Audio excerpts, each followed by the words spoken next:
I welcome all of you, the whole world, to come and celebrate, enjoy not only the enlightenment ecosystem, the beauty of how it is getting revived. Be an insider for this great revival process. If you are an insider even for a startup company, you will understand not only the result of the company, even that being an insider is such a joy. Being an insider when it was happening is something extraordinary. So, I welcome all of you to come and be part of an insider of this revival of Kailasa, the enlightenment ecosystem, sovereign order of Kailasa, Kailasa nation itself. I request and welcome, invite all of you to become e-Kailasian, get your free e-passport and make billions receive this free e-passport.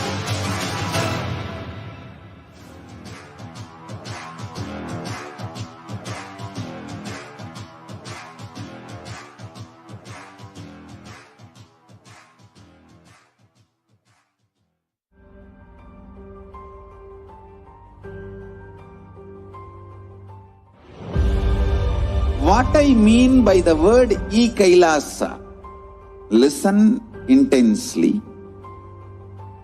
Enlightenment ecosystem, literally enlightenment itself, in your own home, wherever you are. If you cannot come to Kailasa, it's okay. Kailasa can come to you. Kailasa coming to you is e-Kailasa.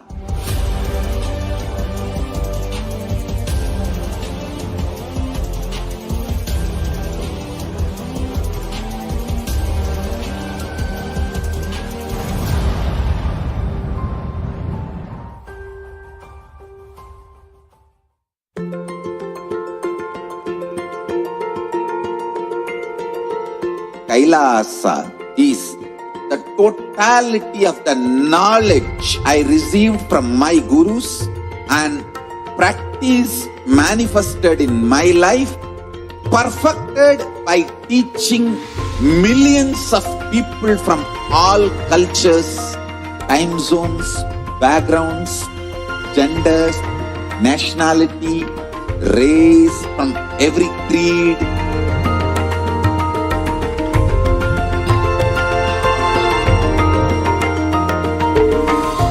So this absolutely perfected knowledge available to you, served to you in your home without even you moving out of your couch, free of cost.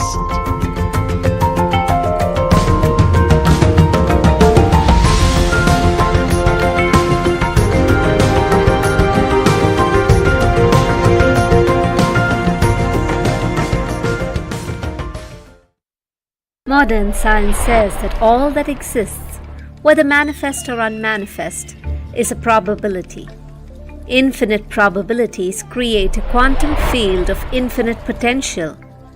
An observer collapses the probability wave into a particle. Your intention thus creates the reality. Called the observer effect, it is the very act of observation that precipitates any reality into existence. Hinduism is far advanced than this primitive understanding in the modern day.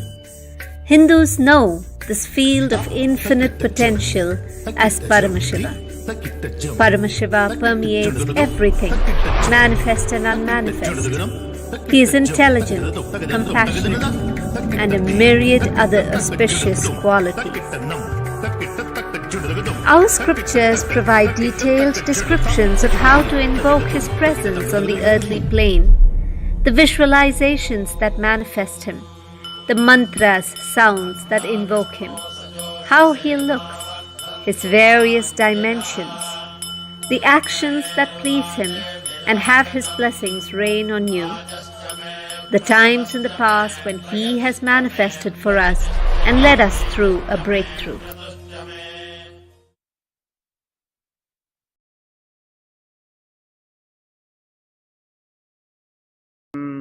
द्वन्द्वातीतं गगनसदृशं तत्त्वमस्यादिलक्ष्यम् एकं नित्यं विमलमचलं सर्वदी साक्षिभूतं भावातीतं त्रिगुणरहितं सद्गुरुं तं Namami. Nityanandam. We welcome all our viewers joining us from all around the world. We welcome all Kailasa Vasis joining us from various Kailasa monasteries, temples, adinams, ashrams, gurukuls, and centers from all around the world. We welcome all our viewers joining us from Kailasa's Nityananda TV, Kailasa's Hinduism Now TV, YouTube Live, Facebook Live, Twitter Live, and all our viewers who are joining us through Nana Diksha, the two-way video conferencing. We welcome all of you to today's show, Introduction to the Lifestyle of Kailasa. Pratyaksh Pada Puja, the worship to the divine lotus feet of the Guru. Very shortly, we'll be starting with the Pratyaksh Pada Puja. But before we begin, let us revisit the significance of Guru Puja in Hinduism. Why puja is performed to the Guru in Hinduism.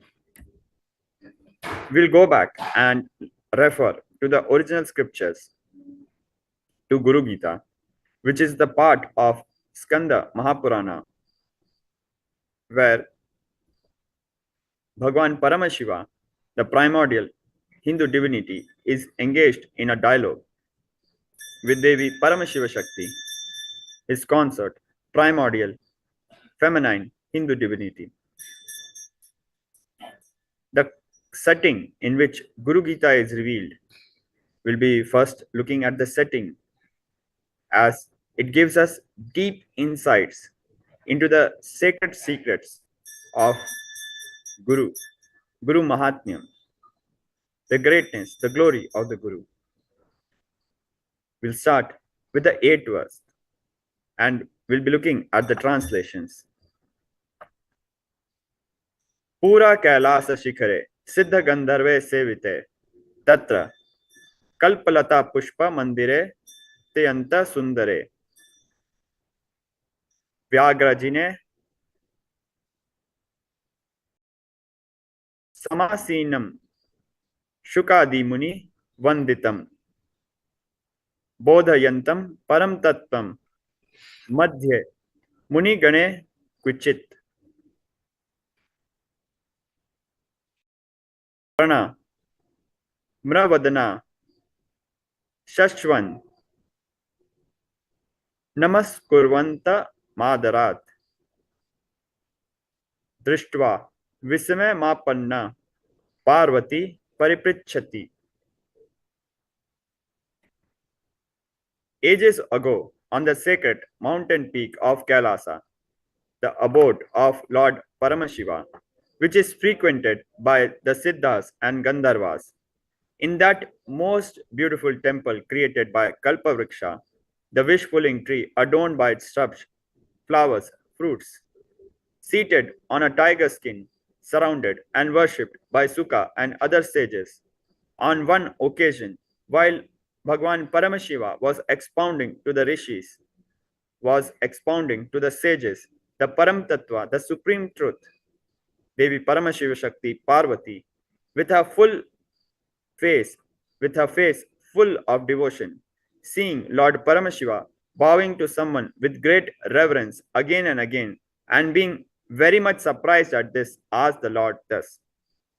Now, this is a very beautiful setting, and in fine detail, Bhagwan Paramashiva and how Bhagwan Paramashiva is expounding to the sages the Paramatattva, the supreme truth, and how Devi Paramashiva Shakti, with her face full of devotion, is very much surprised when she sees that Bhagwan Paramashiva is bowing down to someone with great reverence again and again. Who could Bhagwan Paramashiva be bowing down to? Let us refer to the original verses once again. दृष्ट्वा विस्मय मापन्ना Parvati परिपृच्छति. Drishtva, at the sight of Vismay, very surprised, Mapanna Parvati Prichati, Parvati Pariprichati, Devi Paramashiv Shakti asks. So, what is Devi Paramashiv Shakti so surprised at seeing that she asks Bhagwan Paramashiva? We will see in the next verses what Devi Paramashiv Shakti is asking Paramashiva. But let us understand what happened here. Prana, Mravadana, Shashwan, Namaskurvanta Madarat.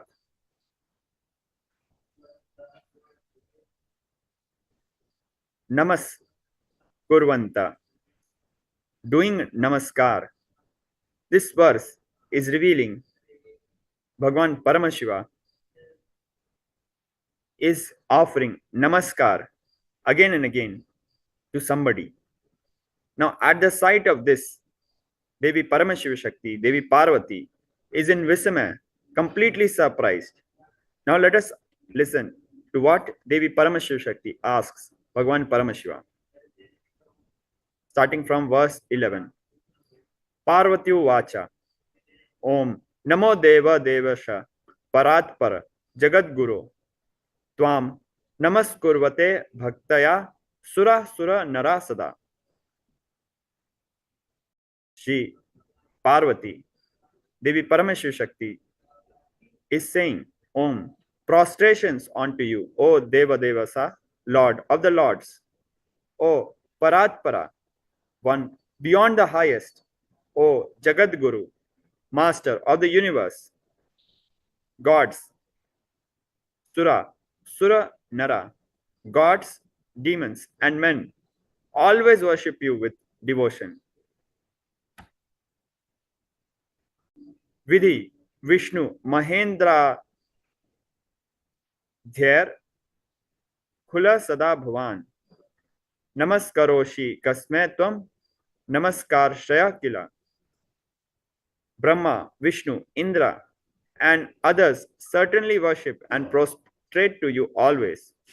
Being the refuge of such prostrations, I wish to know who will be the recipient of your prostrations. Devi Paramashiv Shakti, in Vismay, looking at the sight of Bhagwan Paramashiva, repeatedly offering Namaskar to someone again and again, is asking, Brahma, Vishnu, Indra, Vidhi, Vishnu, Mahendra, there Vande, Kula Sada Bhavan, certainly worship and prostrate to you always. Namaskaroshi Kasme Tvam, Namaskara Shraya Kila. I wish to know, you being the refuge of such prostrations, such namaskars, who will be the recipients of your prostrations? Namaskara Shraya Kila.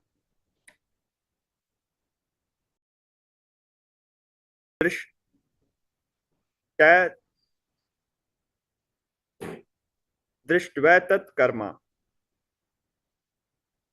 Vipula Mashraya Pratibhavati me. Kim me tanna vijani ham kripya vad me prabho. Noticing this act of yours, with the sight, witnessing this act of yours, Drishtava, having the sight of this act of yours, I am struck with great wonder. I am unable to understand this.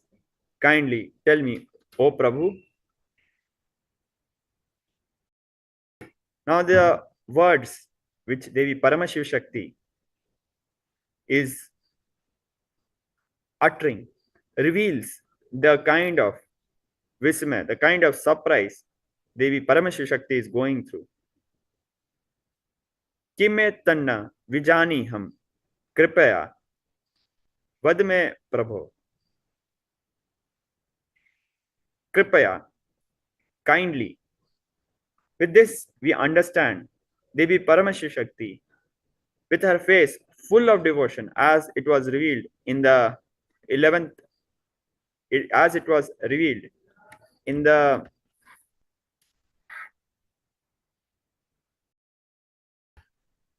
ninth and 10th verse. In such a beautiful space of receiving the Paramatattva, the ultimate truths from Bhagwan Paramashiva, in such a space of receptivity, Devi Paramashiva Shakti is completely surprised. The Lord of the Lords, Deva Devasa, whom the gods, demons, and men, Sura, Nara, gods, demons, men always worship. To whom could he be doing namaskar, prostrations again and again? Devi Paramashiva Shakti is using the word Kripaya. Vijane ham. I do not know. I am unable to understand. So please, Kripaya, vad me Prabhu. O Lord, Prabhu, Kimme tanna vijani ham. I do not know. I am unable to understand this. So please, Kripaya, so please, tell me, O Lord. Bhagwan, Sarva Dharmagya, Vratana Nam, Vratanayakam, Bruhi me Kripaya Shambho, Guru Mahatmyam Muttamam. O Bhagwan, O Sarva Dharmagya, the all-knower of all cosmic truths, that sacred vow, Vrata, which is the chief hero of all the vows, kindly narrate to me, O Sambhu, the Guru Mahatmyam, the glory of the Guru, which is the ultimate and the greatest. Kena margena bho swamin dehi brahma mayo bhavet tat kripam kuru me swamin namami charnotva. With deep devotion, with deep surrender, completely unimaginable, the way Devi Paramashiva Shakti is praying to Bhagwan Paramashiva, we must understand the cosmic feminine divinity, the mother goddess who created the whole Shrishti, from whose womb the whole Brahmanda happened.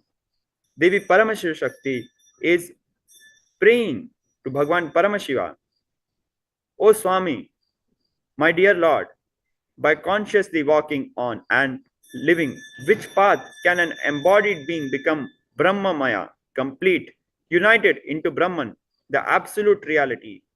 Kindly be graceful to me, Swami. I bow down and worship your feet. Tat kripam, kripa, be graceful, be compassionate. Guru me Swamin, kindly be compassionate to me, Swami, my dear Lord. Charnotva, I bow down to your feet. We can see how Mother Goddess, the ultimate mother of the whole universe, is praying to Bhagwan Paramashiva. Kena margena bho swamin dehi brahma mayo bhavet tat kripam kuru me swamin namami charnotva. Iti samprarthata shashvan mahadevo maheshwaraha anand bharati swante parvati mid mabravit. Thus repeatedly prayed to by Parvati, the great Lord Mahadeva, Maheshwara, Paramashiva, with his inner space overflowing with abundant bliss, spoke the following words to Devi Paramashiva Shakti Parvati. Now, from the 17th verse, the revelation of Guru Gita, the Guru Mahatmyam, which is the ultimate, starts. Now, in today's world, we see how so much of hate speech is subjected towards the gurus, the Hindu gurus, especially the gurus of all the Hindu gurus, the ultimate guru, the supreme pontiff of Hinduism, the leader of Hinduism, our beloved Guru, Swamiji, the supreme pontiff of Hinduism, Jagat Guru Mahasanidhanam, His Divine Holiness, Bhagwan, Sri Nityananda Paramashivam. We see the media mafia using derogatory words, the Hindu music media using the derogatory way of addressing, referring as Godman, not with respect, but with utter disrespect, as an attack to the indigenous dharmic religions, Hinduism, Sanatana Hindu Dharma, asking the most stupidest questions, putting the most poisonous doubts, poisonous hate speech, poisonous lies, defamation, and asking such stupid questions like, why do you need the Guru? Why you need Guru to relate with God? Now, considering the misinformation which is spread today, I am sure we can connect to the Vismaya, to the surprise Devi Paramashiva Shakti herself is going through. Who could be the one that Paramashiva is bowing down again and again to? If the present media, Hindu music media, was present there, they might have created a big scandal out of it, that Bhagwan Paramashiva is bowing down to someone again and again, and created a big scene and ruckus out of it. But what we need to understand, that there is someone to whom even Bhagwan Paramashiva will bow down again and again. And that one is the Guru. In the next verses, Bhagwan Paramashiva will reveal the glory of the Guru, the one to him even Bhagwan Paramashiva will bow down again and again. Because Guru is not just a person, Guru is a principle. Guru Tattva, the Guru principle, manifests in various forms. We saw how Adi Shankaracharya, even he witnessed Guru in the form of a Chandala who reminded him of the Advaita Satya, that both the Chandala, the inurban man, and the Brahmin, both are made from the same elements, and they are made from the same consciousness. They have the same consciousness. Then how can there be any difference between the two? Now, let us move on to the next verses where Bhagwan Paramashiva reveals the Paramatattva, the Param Satya. In the 20th verse, Bhagwan Paramashiva reveals, Yo Guruha Sa Shiva Prokto, Ya Shivaha Sa Guru Smritaha. He who is Guru is Paramashiva himself. So declare the scriptures. And the truth that Paramashiva is Guru is reminded in the Smritis, the remembered scriptures.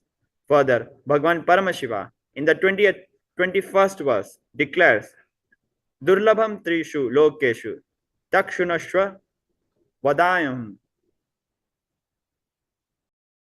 Guru Brahma Vinananyah Satyam Satyam Varanane. O lovely faced one, Parvati, listen to my words and trust. For this truth is the most rare and unknown to anyone else in the three worlds. Guru is Brahman, the pure cosmic consciousness, the source of all that is, and none other than Brahman itself. This is the truth I declare. Bhagwan Paramashiva has revealed the ultimate truth. Yo Guruha Sa Shiva Prokta, Ya Shivaha Sa Guru Smritaha. He who is Guru is Paramashiva himself. So declare the scriptures, and the truth that Paramashiva is Guru is reminded in the Smritis. Guruha Sa Shivaha, Shivaha Sa Guru. Guru is God, and God is Guru. Even God bow down to the Guru, as we just saw from the 8th verse up till the 17th verse, the entire episode of how Devi Paramashiva Shakti is in Vismaya, completely surprised, seeing Bhagwan Paramashiva bow down to someone again and again with reverence, doing namaskar to someone with reverence again and again. Bhagwan Paramashiva is revealing that Guru, yo Guruha, sa Shivaha. Guru is God, Guru is Paramashiva, and Shivaha sa Guru. God is Guru. Bhagwan Paramashiva is Guru. Now, this is a very important sacred secret. Let us listen directly from our beloved Guru, the Supreme Pontiff of Hinduism, the truths behind Guru is Shiva, Shiva is Guru, Guru is God, and God is Guru.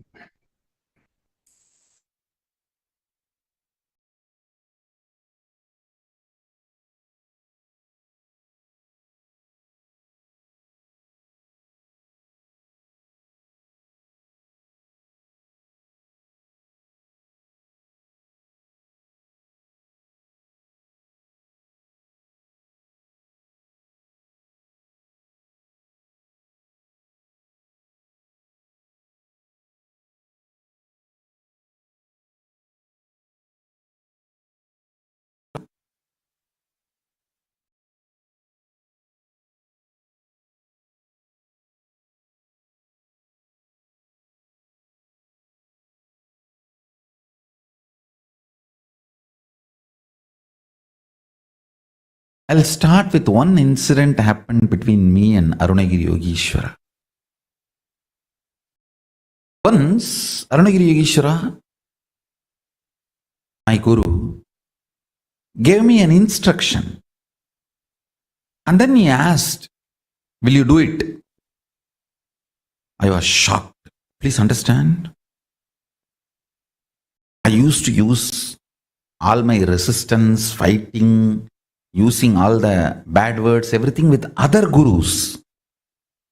Like Yogananda Puri, Vibhudananda Puri, Annamalai Swamigal, even with Ram Suratkumar little, but never ever resisted Arunagiri Yogeshwara. It was such pure, intense, passionate, loving, beautiful relationship. Never I resisted him, or never I uttered a word or even had a thought against him or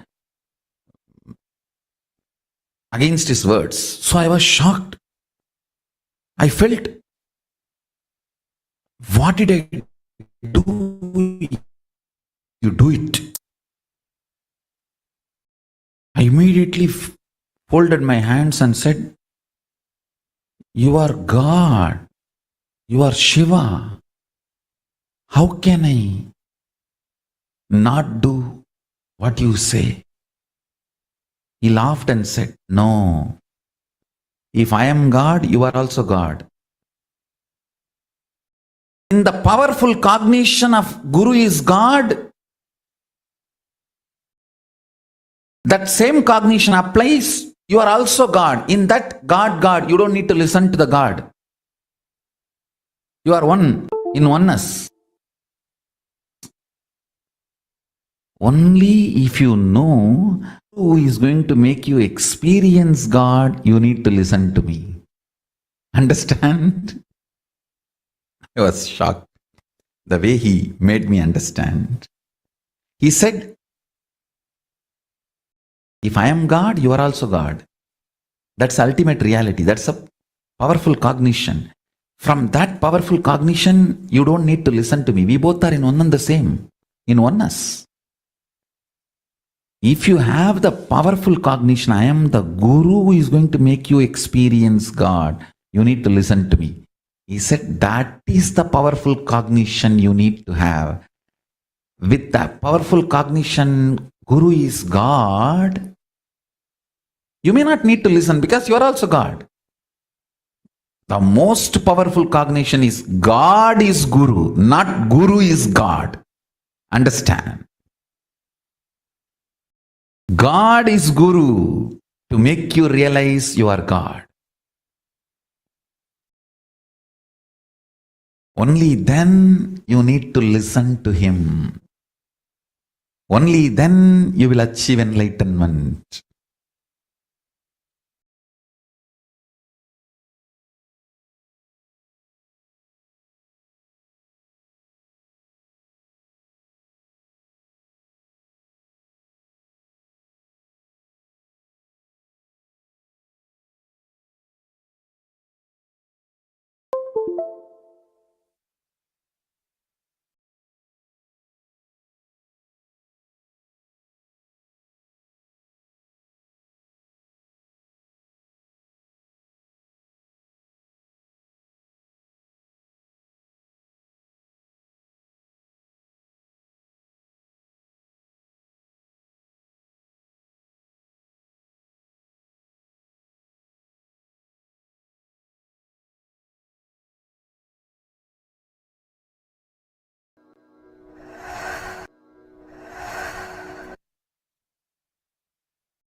Now we'll be moving on to the next verse, the 80th verse of Guru Gita, where Bhagwan Paramashiva is revealing the ultimate truths. Guru Reva Jagat Sarvam Brahma Vishnu Shivatmakam Guruha Paratram Nasti Tasmat Sampujet Guru. Indeed, the Guru is the whole universe. Guru is Brahma. Guru is Vishnu. Guru is the ultimate.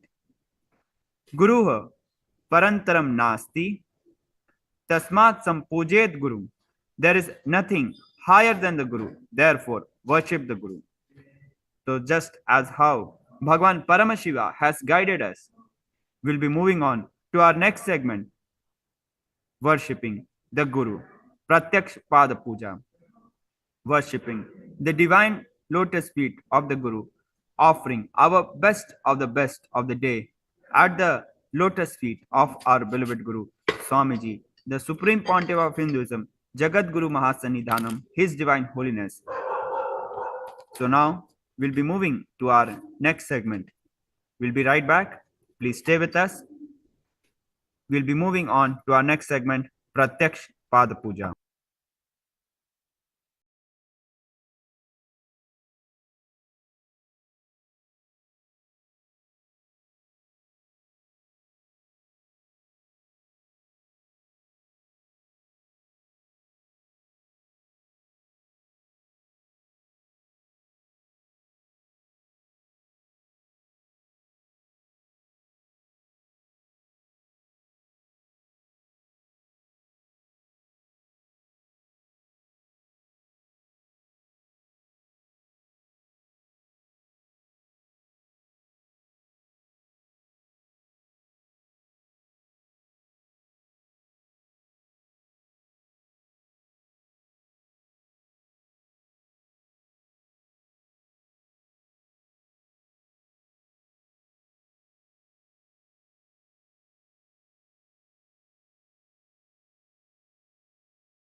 Before we start with the Pratyaksh Pada Puja, let us hear directly from our beloved Guru the secret of puja, how puja makes your consciousness grow.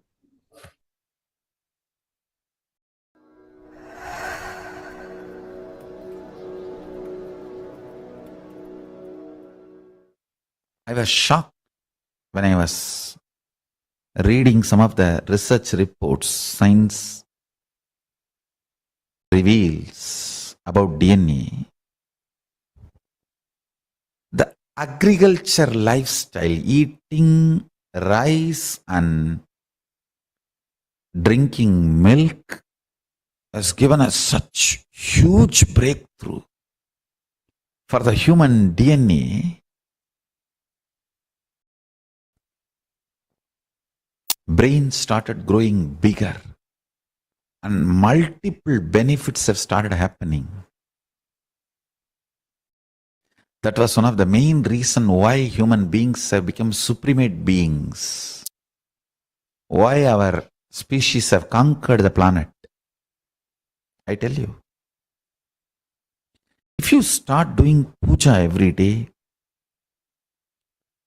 your internal organs, intra organs and physical body absorbs the DNA of Paramashiva, bio-memory of Paramashiva, bio-energy of Paramashiva fills you and manifests in bio-memory of you. Bio-energy of Paramashiva manifests in your bio-energy. Bio-memory of Paramashiva manifests in your bio-memory. Muscle memory of Paramashiva manifests in your muscle memory. You will manifest the state, space, powers and being of Paramashiva. I can give you 1 million reasons, 1 billion evidences. All the great achievements of Hindus, all the great contributions of Hindus to the world is from puja. It is puja, which is the core component of Hinduism. Understand? Temple is not just organization for us. No, it is God's home. Deity is God's body. We don't do idol worship. We do deity worship. We don't worship idols. We worship God through idols. Somebody asked me, why do we pour milk on the Shivalinga? I said, no, we pour on Paramashiva. It falls on Shivalinga. We pour on Paramashiva. It falls on Shivalinga. We worship God through deity. Understand? Puja makes you manifest extraordinary powers. It fills your biomemory with Paramashiva.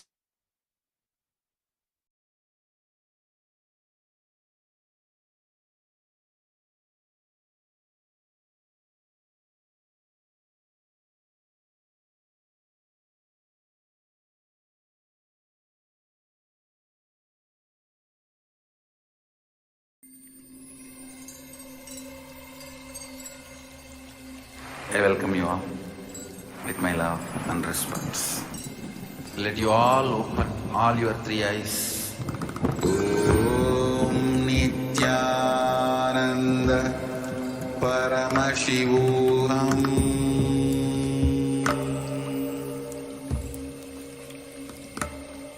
Om Nityananda Paramashivoham.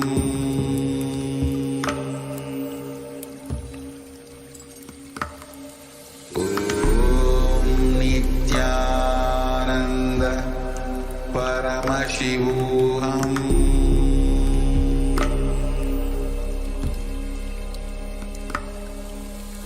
Om Nityananda Paramashivoham. Om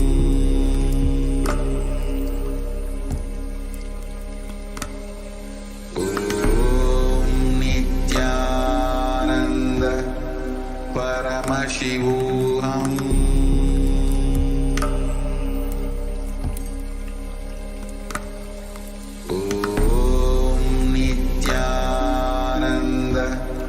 Paramashivoham.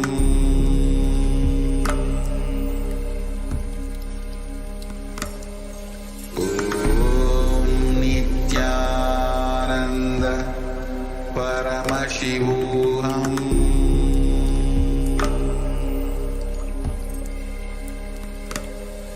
ॐ नित्यानन्द परमशिवोऽहम्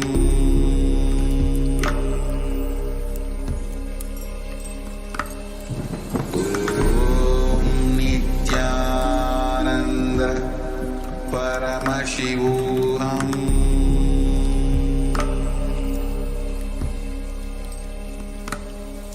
ॐ Nityanand Declare the following statements with integrity and authenticity. If you agree, please say yes loudly.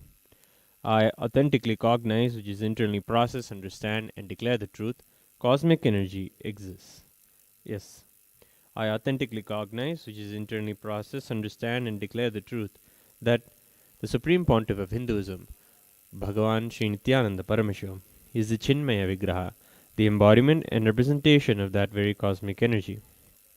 Yes, I authentically cognize, which is internally process, understand, and declare the truth that whatever I offer in the Pratyaksha Pada Puja at the divine lotus feet of the Supreme Pontiff of Hinduism, Bhagavan Sri Nityananda Paramashivam, will reach the cosmic source of energy directly. Yes, I authentically cognize, which is internally process, understand, and declare the truth of Soham Asmi, that even when I worship, I am Him. Yes. We will now begin the Pratyaksha Pada Puja. Please be seated with your head, neck, and spine in a straight line. And please be in a deep space of restful awareness and gratitude in your Anandagandha Chakra.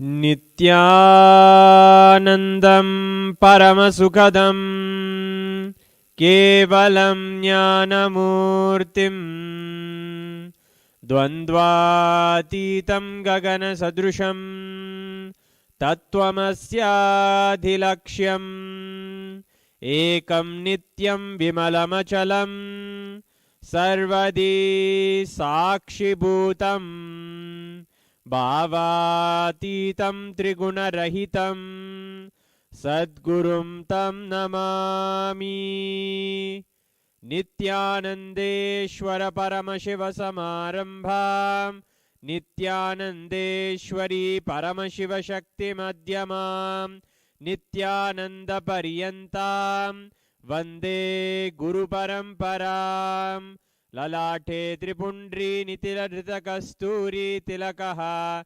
Spuranmaladhara Spuritakatikaupi Navasanaha Dadano Dushtaram Chirasipanirajam Shashikalam Pradipas Sarvesham Arunagiri Yogi Vijayate.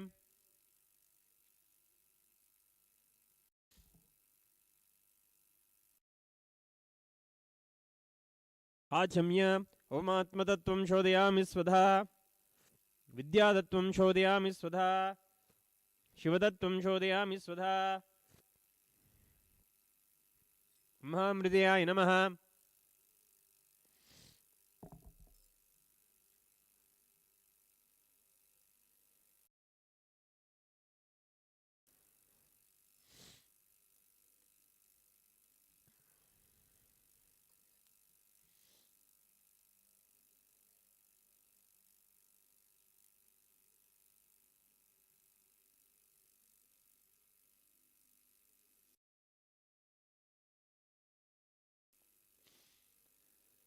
Shuklam Varadaram Vishnum Shashivarnam Chadurbhujam Prasannavadanam Dhyayet Sarvavignopasantet Prananayam Yam Om Hum Ishanamurdaya Namo Om Him Tatpurushvaktra Namo Om Hum Gurudaya Namo Om Him Mamdevkya Namo Om Sajyodatamurte Namaha Om Ham Hridaya Namo Om Him Shirse Namo Om Hum Shika Namo Om Him Kavcha Namo Om Hum Nitrebhyo Namo Om Astra Namaha Om Hum Ishanamurdaya Namo Om Him Tatpurushvaktra Namo Om Hum Gurudaya Namo Om Him Mamdevkya Namo Om Hum Sajyodatamurte Namaha Om Ham Hridaya Namo Om Him Shirse Namo Om Hum Shika Namo Om Him Kavcha Namo Om Hum Nitrebhyo Namo Om Astra Namaha Om Hum Ishanamurdaya Namo Om Him Tatpurushvaktra Namo Om Hum Gurudaya Namo Om Him Mamdevkya Namo Om Hum Sajyodatamurte Namaha मां हृदया नमो ह्रीं शिरसे नमो हुं शिखा नमो ह्रीं कवचा नमो हों नेत्रेभ्यो नमो हस्त्राय नमः।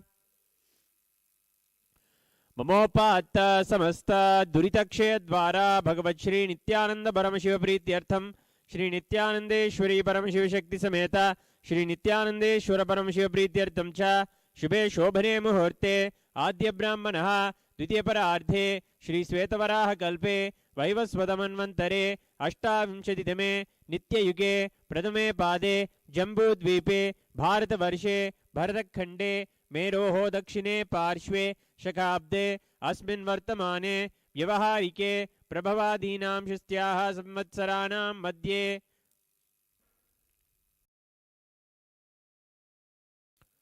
सुभकृतनाम संवत्सरे दक्षिणायने लक्ष्मी वेंकटेश्वर ऋतौ वृश्चिकमासे कृष्णपक्षे दशम्यां शुभतिथौ स्थिरवासरयुक्तायाम् उत्तराफल्गुनी नक्षत्र विष्कंभ योग विष्टिकरण एवं गुण विशेषण विशिष्टायाम् अस्यां शुभतिथौ श्री कैलासोन्नत द्वादशांत श्यामला पीठारूढ़ श्री मीनाक्षी सुंदरेश्वरा भिन्न स्वरूप परशिवपुत्र रत्नकुमार गुरुमन्यतुल्यावतार श्री पार्वती स्तन्यपान लब्ध दिव्य ज्ञान विश्रुत सकल निगमागम सारभूत द्राविड वेद प्रवक्तृ श्रीमत् परमशिव करुणा समधिगत मुक्तामय चतुरश्रयान गीयमान छत्र चामर श्री चिन्हकाहलादि समस्त बिरडावल्यलंकृत ज्ञान विज्ञान चक्रवर्ती सर्वजन संग सद्यो निर्वाण दीक्षा व्ययापवर्ग वर्ष विश्रानजीमूत परमत कलभ केसरी शैव सिद्धांत स्थापनाचार्य श्री राजाधिराज पांड्य महाराज गुरु क्षपन शाख्यादि महांधकार निवारण ज्ञान भानु वीक्षणा नरहार ध्वदोच्छेदन पूर्वक श्रीमद् वृषभध्वज स्थापक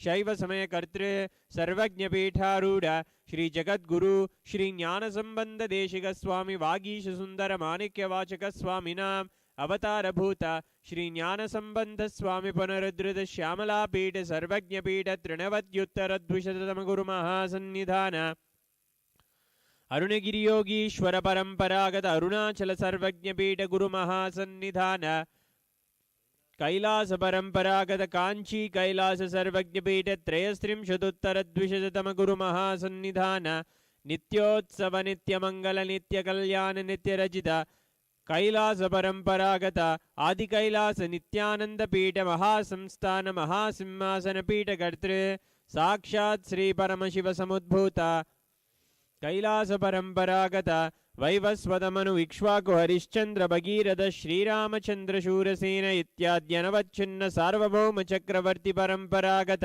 चतुष्क मनुधर्म शासन सूर्यवंश प्राप्त सर्वज्ञ पीठ सुरांगी साम्राज्य मूर्धाभिषिक्त चूड़ामणे साक्षात् श्री परमशिव समुद्भूत कपिल महागुरु पुनरुद्धृत महानिर्वाणी पीठ अष्टोत्तर सहस्र श्री महामंडलेश्वर साक्षात् श्री परमशिव समुद्भूत श्री महागणपति समारंभ अनवच्छिन्न पीठाधीश्वर गुरु परंपरा प्राप्त अटल पीठ अष्टोत्तर सहस्र श्री अटल पीठाधीश्वर धर्म मुक्ति स्वर्गपुर स्वर्ण पीठ त्रयोविंश गुरु महासन्निधान कैलास परंपरागत आदिपीठ सर्वज्ञ पीठ जगद्गुरु श्री कैलास पुनरुद्धारक पीठ सर्वज्ञ पीठ जगद्गुरु श्री कैलास पुनरुद्धारक श्री कैलास परमाचार्य श्रीमद् परमहंस परिव्राजकाचार्यवर्य सच्चिदानंद प्रणव स्वरूप श्रोत्रिय ब्रह्मनिष्ठ श्रीमद् जगद्गुरु श्री भगवत श्री नित्यानंद परमशिव श्री ज्ञान संबंध देशिक परमाचार्य स्वामिनां प्रीत्यर्थम तेषां पादारविन्दयोः भक्ति सिद्ध्यर्थम गुरुकृपा कटाक्ष सिद्ध्यर्थम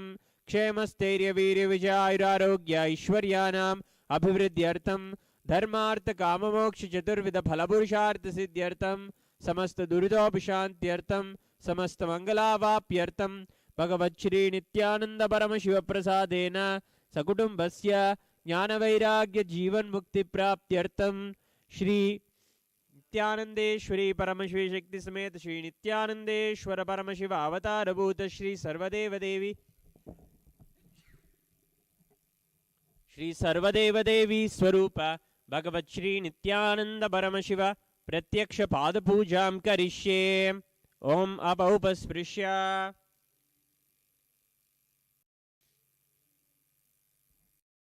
Kanthanadam. Om Agamartantu Devanam Gamanartantu Rakshasam Gantanadam Karom Yado Devada Akwanalanchanam Ganta Devadabhyo Namaha.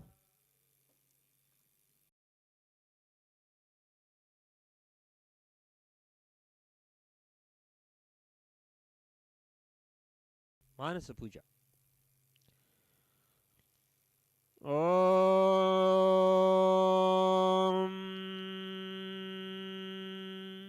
Hritpadmamasanam dadyad sahasrarachyutamritehi padyam charanayor dadyad manastu argyam nivedayet tenamritena achamaniyam snaniyam tena cha smridam akashatattvam vastram syat gandhasyat gandhatatvakam चित्तं प्रकल्पयेत् पुष्पं धूपं प्राणान् प्रकल्पयेत् तेजस्तत्त्वं च दीपार्थं नैवेद्यं स्यात् सुधाम्बुधिः अनाहतध्वनिर्घण्टा वायुतत्त्वं च चामरं सहस्रारं भवेच्छत्रं शब्दतत्त्वं च गीतकं नृत्यमिन्द्रियकर्माणि चाञ्चल्यं मनसस्तथा स्मेकलां पद्ममालां पुष्पं नानाविधं तथा अमायाद्यैर्भावपुष्पैः अर्चयेद्भावगोचरम् अमायम् अनहङ्कारम् अरागम् अमधं तथा अमोहगम् अदम्बं च अद्वेषाक्षोभकौ तथा अमात्सर्यम् अलोभं च दशपुष्पं विदुर्बुधाः अहिंसा परमं पुष्पं पुष्पमिन्द्रियनिग्रहः दयापुष्पं क्षमापुष्पं ज्ञानपुष्पं च पञ्चमम् इति पञ्चदशैर्भावपुष्पैः सम्पूजयेत् भगवन्तं श्री नित्यानन्दपरमशिवम्.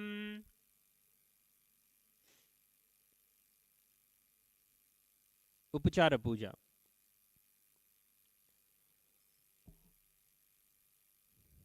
आसनम्.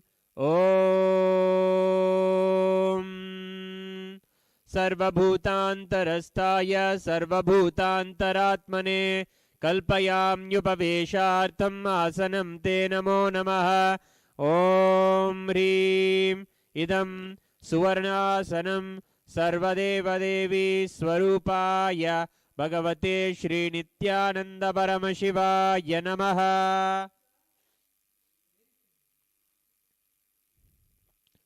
स्वागतम्. ॐ शान्तत्वात् सर्वकर्तृत्वभावो परतिकारणात् शिवोक्तो महातन्त्रमन्त्रविद्भिः सदा शिवः. तस्मै शिवाय गुरवे वीतरागकलाय वै अमेयत्वात् अनन्तोऽयम् अजत्वाच्च प्रकीर्तितः. यस्य दर्शनमिच्छन्ति देवा स्वाभीष्टसिद्धये तस्मै ते परमेशान स्वागतं स्वागतं प्रभो. अद्य मे सफलं जन्म जीवनं सफला क्रियाः स्वागतं यत्त्वया तन्मे तपसां फलमागतम्. ॐ ह्रीं सर्वदेवदेवी स्वरूप भगवन् श्रीनित्यानन्दपरमशिव स्वागतं सुस्वागतं ते. पाद्यम्. ॐ यद्भक्तिलेशसम्पर्कात् परमानन्दसम्प्लवः तस्मै ते परमेशान पाद्यं शुद्धाय कल्पयेत्. ॐ ह्रीं एतत्पाद्यं सर्वदेवदेवी स्वरूपाय भगवते श्रीनित्यानन्दपरमशिवाय नमः. अर्घ्यः. ॐ दुर्वाक्षतसमायुक्तं बिल्वपत्रं तथा परं शोभनं शङ्खपात्रस्थं गृहाणार्घ्यं महेश्वर. ॐ ह्रीं एषोऽर्घ्यः सर्वदेवदेवी स्वरूपाय भगवते श्रीनित्यानन्दपरमशिवाय स्वाहा. आचमनीयम् ॐ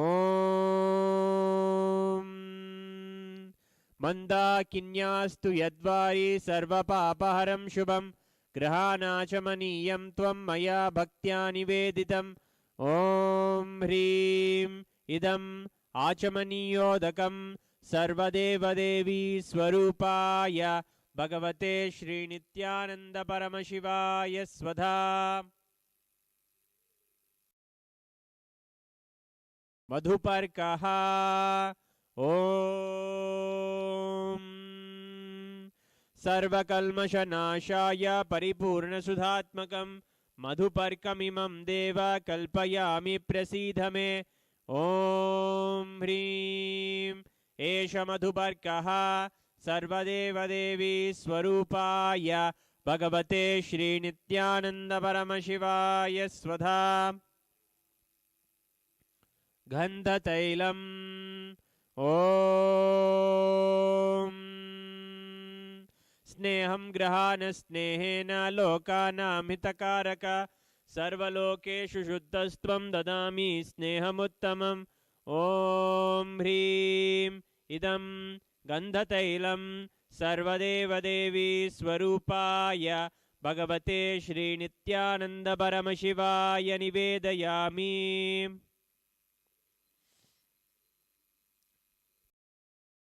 स्नानीयम् ॐ इदं सुशीतलं वारि स्वच्छं शुद्धं मनोहरं स्नानार्थं ते मया भक्त्या कल्पितं प्रतिगृह्यताम् ॐ ह्रीमिदं स्नानीयोदकं सर्वदेवदेवी स्वरूपाय भगवते श्रीनित्यानन्द परमशिवाय निवेदयामि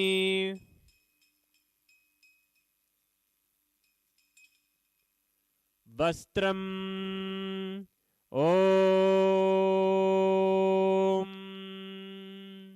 मायाचित्रपटाच्छन्न निजगुह्योरुतेजसे निरावरणविज्ञाय वासस्ते कल्पयाम्यहम् ॐ ह्रीं इदं वस्त्रोत्तरीयं सर्वदेवदेवी स्वरूपाय भगवते श्रीनित्यानन्द परमशिवाय निवेदयामि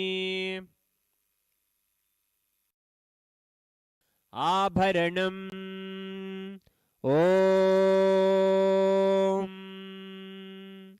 स्वभावसुन्दराङ्गाय नानाशक्त्याश्रयायते सुवर्णं भूषणं तुभ्यं कल्पयामि प्रसीद मे ॐ ह्रीं इदं सुवर्णाभरणं सर्वदेवदेवी स्वरूपाय भगवते श्रीनित्यानन्द परमशिवाय निवेदयामि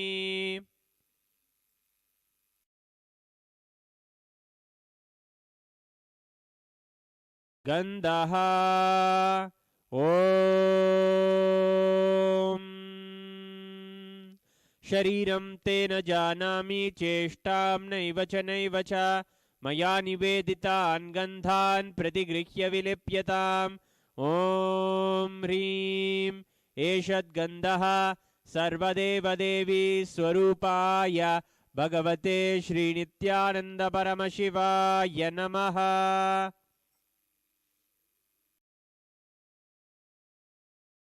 पुष्पम् ॐ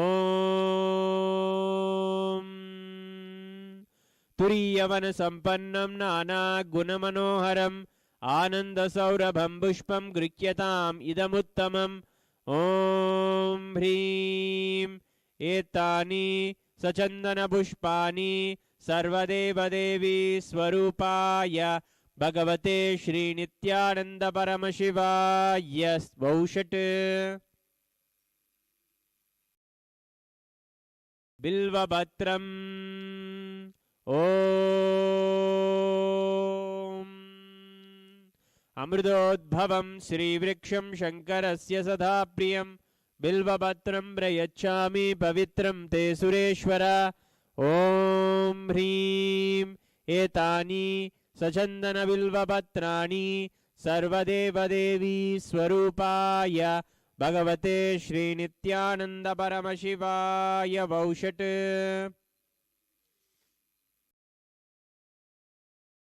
तुलसी पत्रम् ॐ नमस्ते बहुरूपाय वरदमूर्तये परमात्मने स्वाहा। ॐ ह्रीं इदं सचन्दन तुलसीपत्रं सर्वदेवदेवी स्वरूपाय भगवते श्रीनित्यानन्द परमशिवाय नमः।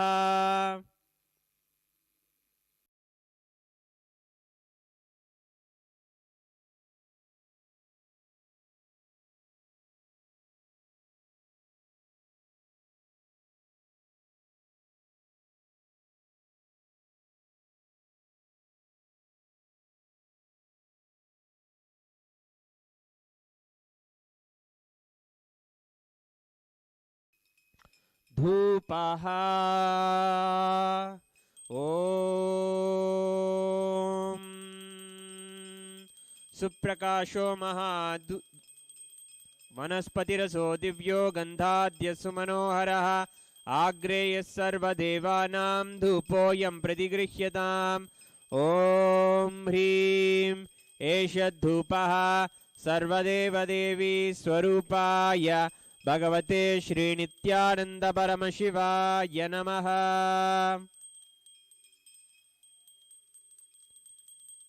दीपः ॐ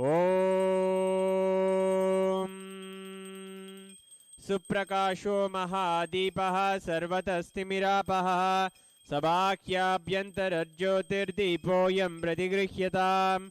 ॐ ह्रीं एष दीपः सर्वदेवदेवी स्वरूपाय भगवते श्रीनित्यानन्द परमशिवाय नमः।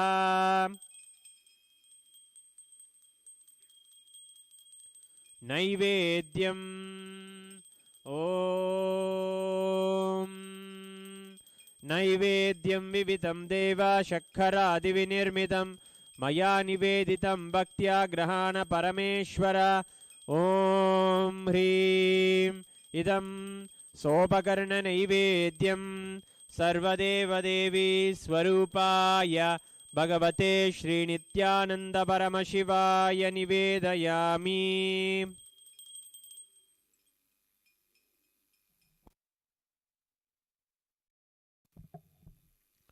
पानीयम् ॐ समस्तदेवदेवेश सर्वतृप्तिकरं परम् अखण्डानन्दसम्पूर्णं ग्रहाण जलमुत्तमम्। ॐ ह्रीं इदं पानार्थोदकं सर्वदेवदेवी स्वरूपाय भगवते श्रीनित्यानन्द परमशिवाय नमः। पुनराचमनीयम् ॐ उच्छिष्टमप्यशुचिर्वा यस्य स्मरणमात्रतः शुद्धिमाप्नोति तस्मै ते पुनराचमनीयकम्। ॐ ह्रीं इदं पुनराचमनीयोदकं सर्वदेवदेवी स्वरूपाय भगवते श्रीनित्यानन्द परमशिवाय स्वाहा।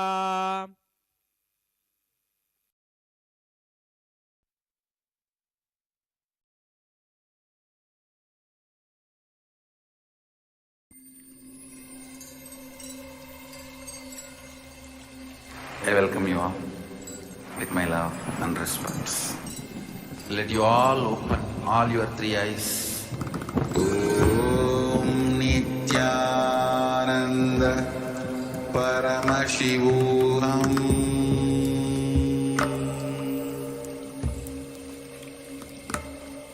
Om Nityananda Paramashivoham.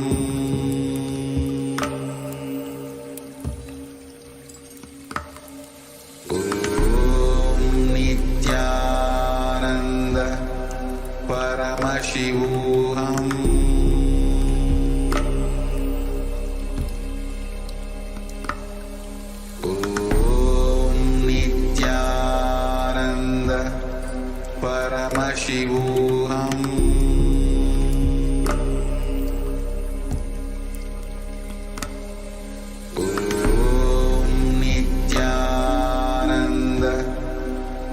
परमशिवोऽहम्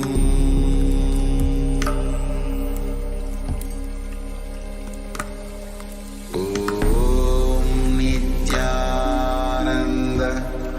परमशिवोऽहम्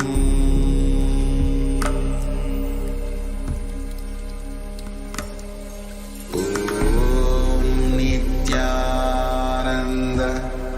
परमशिवोऽहम्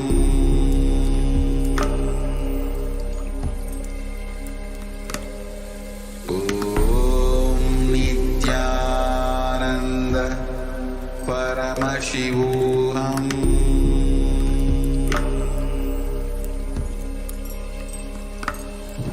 ॐ नित्यानन्द परमशिवोऽहम्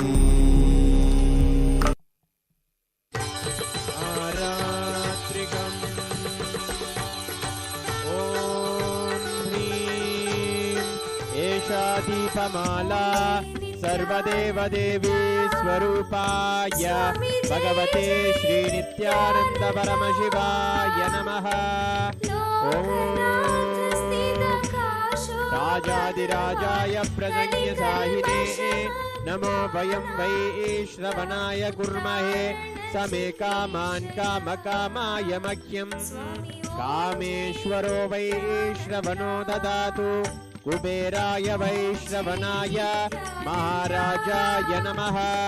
कर्पूरगौरं करुणावतारं संसारसारं भुजगेन्द्रहारं सदा वसन्तं हृदयारविन्दे भवं भवानी सहितं नमामि भवं भवानी सहितं नमामि भवं भवानी सहितं नमामि।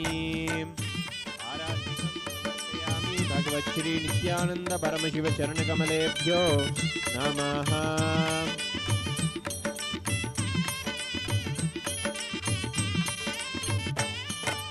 चित्रं वठतरोर्मूले वृद्धा शिष्या गुरुर्युवा वृद्धा शिष्या गुरुर्युवा पुष्पाञ्जलिः गुरुर्ब्रह्मा गुरुर्विष्णुः गुरुर्देवो महेश्वरः गुरुसाक्षात् परं ब्रह्म तस्मै श्रीगुरवे नमः। अखण्डमण्डलाकारं व्याप्तं येन चराचरं तत्पदं दर्शितं येन तस्मै श्रीगुरवे नमः। अज्ञानतिमिरान्धस्य ज्ञानाञ्जनशलाकया चक्षुरुन्मीलितं येन तस्मै श्रीगुरवे नमः। अनेकजन्मसम्प्राप्तकर्मबन्धविदाहिने आत्मज्ञानप्रधानेन तस्मै श्रीगुरवे नमः। मन्नाथ श्री जगन्नाथो मद्गुरु श्री जगद्गुरुः ममात्मा सर्वभूतात्मा तस्मै श्रीगुरवे नमः।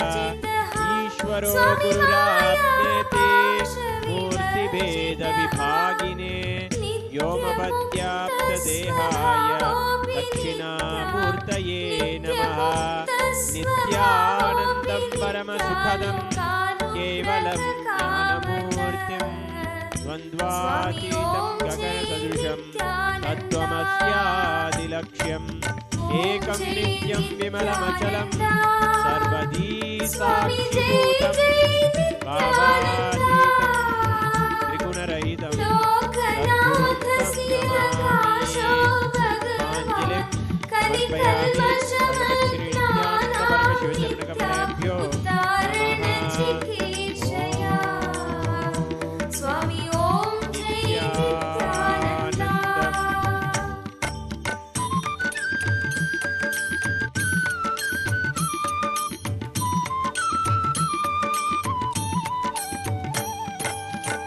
कर्णधार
शान्ता ध्यानविधूतचित्ता स्वामी ॐ जय नित्यानन्दा ॐ जय नित्यानन्दा स्वामी जय जय नित्यानन्दा लोकनाथ स्थिताकाशो भगवान् कलिकल्पशमग्नानां नित्या उत्तानपावनः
Swami Om Jai Nityananda.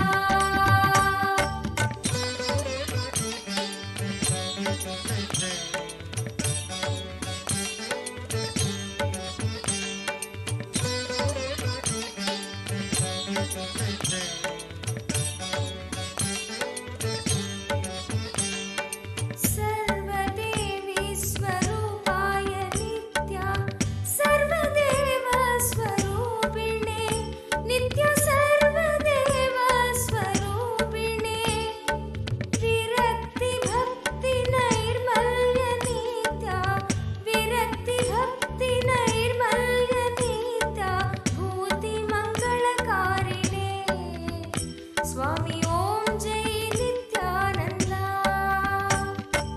ओम जय नित्यानंदा. स्वामी जय जय नित्यानंदा. लोकनाथ स्थितकाशो भगवान कलिकल्मषमग्नानां नित्य उत्तारण चिकीर्षया स्वामी ओम जय नित्यानंदा.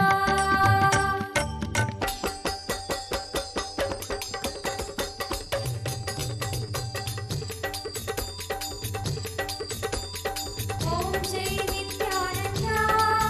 स्वामी जय जय नित्यानंदा. लोकनाथ स्थितकाशो भगवान कलिकल्मषमग्नानां नित्य उत्तारण चिकीर्षया स्वामी ओम जय नित्यानंदा. ओम जय नित्यानंदा. स्वामी जय जय नित्यानंदा. लोकनाथ स्थितकाशो भगवान कलिकल्मषमग्नानां नित्य उत्तारण चिकीर्षया स्वामी ओम जय Nityananda.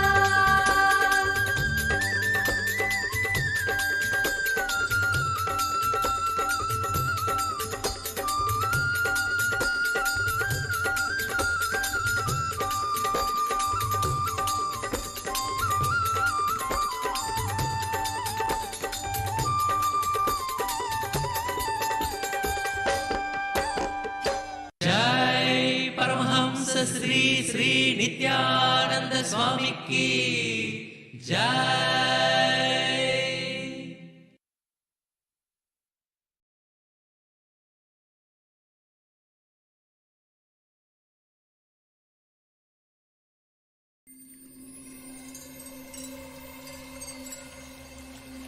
I welcome you all with my love and respect. Let you all open all your three eyes.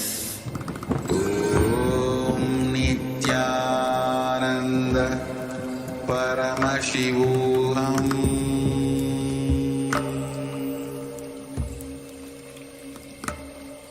ॐ नित्यानन्द परमशिवोऽहम्.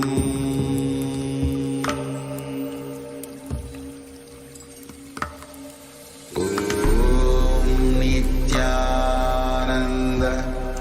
परमशिवोऽहम्.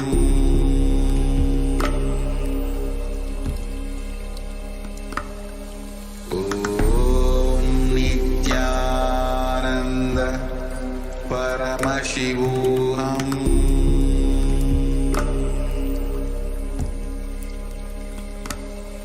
ॐ नित्यानन्द परमशिवोऽहम्.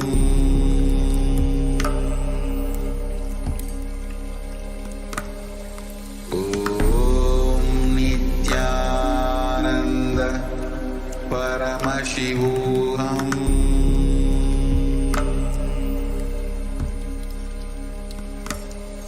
ॐ नित्यानन्द परमशिवोऽहम्.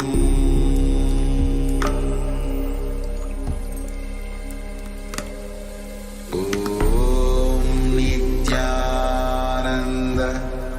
परमशिवोऽहम्.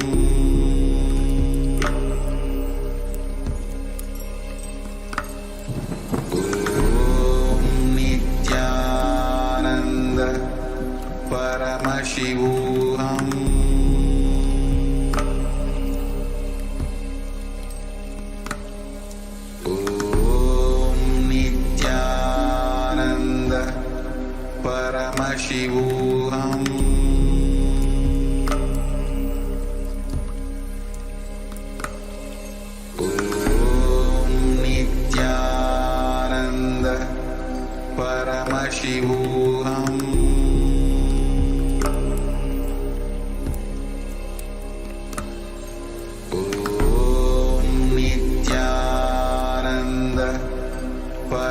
परमशिवोऽहम्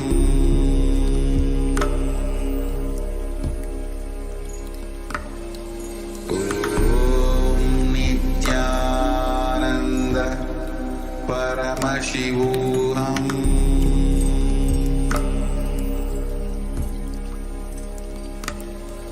ॐ नित्यानन्द परमशिवोऽहम्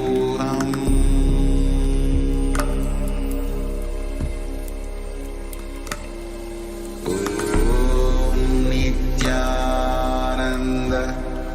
परमशिवोऽहम्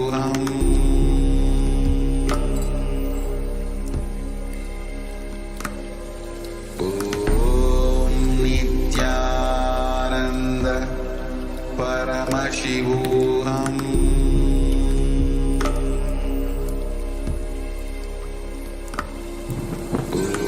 ॐ नित्यानन्द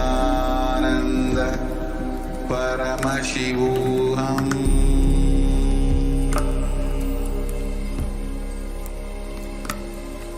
ॐ नित्यानन्द परमशिवोऽहम्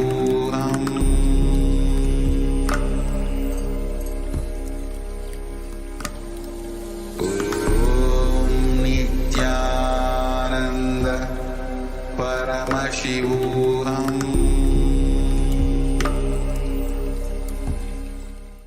Nityanandam, welcome back. Now we'll be moving on to our next segment in our show, Introduction into the Lifestyle of Kailasa. We'll be moving on to today's topic of discussion, Hindu temples, most contributing yet most criticized. We understand there are 5 pillars of Hinduism which has supported Hinduism since millennia: Anala, Gomandirs, temples, Gurukul, and libraries. Today, we look at how the temples are most contributing yet the most criticized. Bhagwan Paramashiva has revealed in Mahanirvana Tantram the significance and the importance of building Hindu temples. Sadashiv Uvacha Yo Yadev Ta Kriyam Tahapayatye Sa Tallo Kama Vanpoti Tadudbhavan Isha Ka Griha Dane Tu Tasmach Hadgunam Phalam Tato Yudgunam Punam Shila Griha Pradhanataha. Following verse is from Mahanirvani Tantram Trayodasa Ulasa, 24th verse, where Bhagwan Sadashiva, Paramashiva, is revealing to Devi Paramashiva Shakti, the person who does the pratishtha, which is the science of breathing life into matter and making a specific deity, living form of divine. He attains the abode of that very deity and experiences the enjoyment of that abode. By donating a temple made of bricks, one resides in the heavenly abode for 1,000 crore years multiplied by 100 times. By donating a temple made of stone, one attains the divine merit, which is 10,000 times more. Here, Bhagwan Paramashiva is telling 1,000 crore years multiplied by 100 times, which means 10 to the power of 12, which means a trillion. Bhagwan Paramashiva is saying, by donating a temple made of bricks, one resides in the heavenly abode for 1 trillion years. By donating a temple made of stone, one attains the divine merit, which is 10,000 times higher, which is 10,000 trillion years, living into the abode of that very deity. Now, when Bhagwan Paramashiva is emphasizing in such a magnanimous way and encouraging us to build temples, we must understand really what could be the reason that Bhagwan Paramashiva would emphasize so much on building temples. Now let us see the contributions of Hindu temples to understand. When we are born, we are taken to temples. For education, we go to the temple. For marriages or sannyas, we go to the temple. At the time of death, we are taken to the temple. When we are sick, we visit the doctors living around the temple. When we are happy, we go to the temple to offer our gratitude. When we are in trouble, we go to the temple to surrender our problems onto the feet of the Lord. When we celebrate festivals, auspicious happenings, we go to the temple. When there is food crisis, we go to the temple, availing the anadan. When there is crop failure, we go to the temple and access the grain banks. Temple is where people sit and hang out. And finally, when we are dead, we are taken around the temple. Our beloved Guru, the Supreme Pontiff of Hinduism, Bhagwan Shri Nityananda Parameshwaram, has said, whether you are born, you will be taken only into the temple. Whether you are born or dead, you will be taken only into the temple. If you are dead, you will be taken around the temple. If you are born, you will be taken into the temple. That's all. Whether we are born or we are dead, our life revolves around the temple. When we are born, we are taken into the temple. When we are die, we are taken around the temple. Temple ecosystems in Hinduism are not just centers for offering worship. They are centers for various securities and services. Today, these very services are recognized by the most important organizations of the world, such as the United Nations, as important sustainable development goals.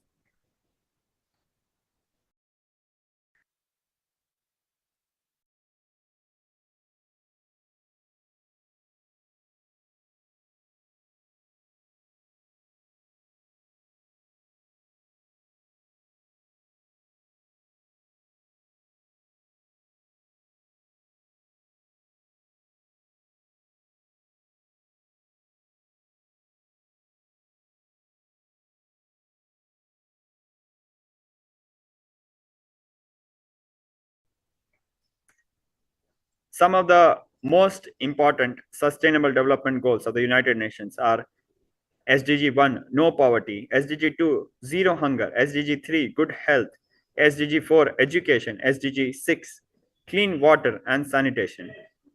These goals, these goals are some of the biggest, most important sustainable development goals of humanity today. But we must understand that Hindu temples have been taking care of all our needs, A to Z, much before United Nations and far more better than what we are able to do today. Now let us look at how the temples had been destroyed. Starting with the 1719s, temple land surveys, colonial governments surveyed the temple lands and wanted to leach out maximal possible revenue from colonized Hindu nations. They calculated the amount of money that went into various activities like temples, Annadan. These records are still available from the colonial era archives. They reveal the kind of food security services that we had in 1880s. And we understand that was far superior than what we have even today. All this was destroyed in 200 years, in the last 200 years. Now, we'll access some of these documents from the archives. The following records is from the Indian Office Records, file number P286, dated 2nd February 1801, titled Proceedings Madras Board of Revenue by Collector of Tanjore, Tamil Nadu to the Board of Revenue. Now, the following excerpts are from this report of file P286, dated 2nd February 1801, that these records reveal that all along trade and pilgrimage routes, enlightened ecosystem consisting of kshetrams, pagodas, choultries, schools, and hospitals had been established by rich and wealthy Hindus, kings, and queens, or established by simple elders of village through fundraising. Now, the words might sound odd, kshetrams, pagodas, choultries, because these are not used by people commonly for referring to temples. Pagodas are more often used to describe South Asian Buddhist monasteries, temple complexes. But these words are used here because these reports are from the colonial era records of the colonial government. Chol trees, these are angelized words. These enlightenment ecosystems, temple based ecosystems, provided free food for as many days as travelers would ask for. There were various services attached, such as hospitals and schools. Free medicine, free treatment of several ailments, etc., were offered here. Traveling pregnant women and women with small children were taken great care of. Now, this finding that traveling pregnant women and women with small children were taken great care of is a direct finding which has been noted in this particular report and not an extrapolation based on certain facts revealed in this report. These are the day-to-day truths about the various services our Hindu temple ecosystems offered without receiving any thanks.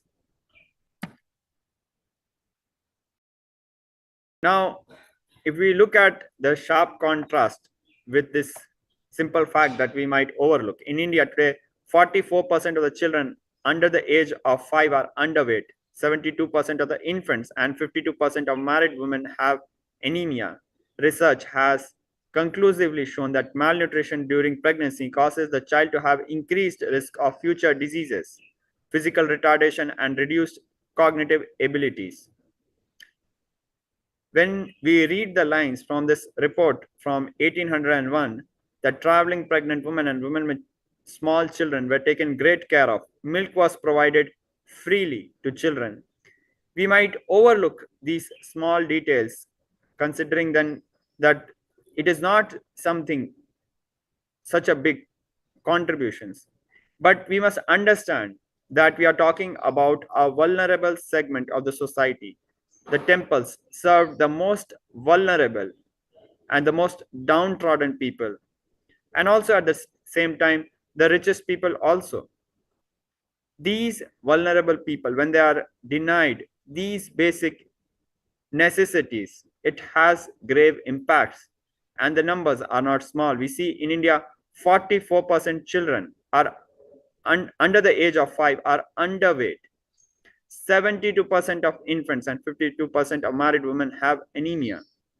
It shows how these temples were serving so silently to some of the most critical, offering some of the most critical humanitarian and health services completely unknown to rest of the world, where we are oblivious to their contributions.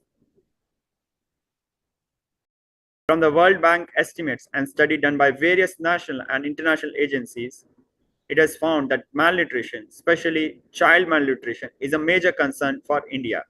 This was not the case 200 years ago. Yes, we had poverty because of colonization and several attacks, but that was just a beginning. If you look at the era of Hindu nations, just few 600, 700 years ago, we see the GDP was rising. The GDP contribution of Hindu nations was rising globally. Our land had 3 times the production that it has even today after all the fertilizers, pesticides, genetically modified seeds, and everything added together. It is not able to beat the per acre yield that we had a few hundred years ago when we were Hindu nations following a Hindu constitution led by a Hindu king who would bow down and worship to their Hindu gurus and follow the Hindu scriptures. And we understand when these things are taken away, the price is paid by the most vulnerable of the society. In India, the infant deaths are at the maximum compared to the rest of the world. Every year, more than 750,000 children die in India before completing the first year of their lives. The number is more than any other country in the world. The following is from Lancet, a magazine, a medical-based journal. In this picture, we see, even with a fractured hand, the Supreme Pontiff of Hinduism, we can see his right hand fractured and bandaged. Even with a fractured hand, the Supreme Pontiff of Hinduism, Bhagwan Sri Nityananda Paramashivam, engaged in selfless work day and night, inspiring the volunteers of Sovereign Order of Kailasa to engage in selfless service, leading the nation of Kailasa by example. Now, let us go back again in time. In 1943, in a man-made famine in the state of Bengal, as per existing records reveal, 3 million people were murdered. The prime minister of the world's biggest empire, controlling 1/3 of the mankind, claimed they could not do anything about the people dying of hunger because Hindus bred like rabbits and the famine was their fault. Indians are a beastly people with a beastly religion. The famine was their fault. This is the statement the prime minister of the world's biggest colonial empire, the biggest empire which controlled 1/3 of mankind, claimed.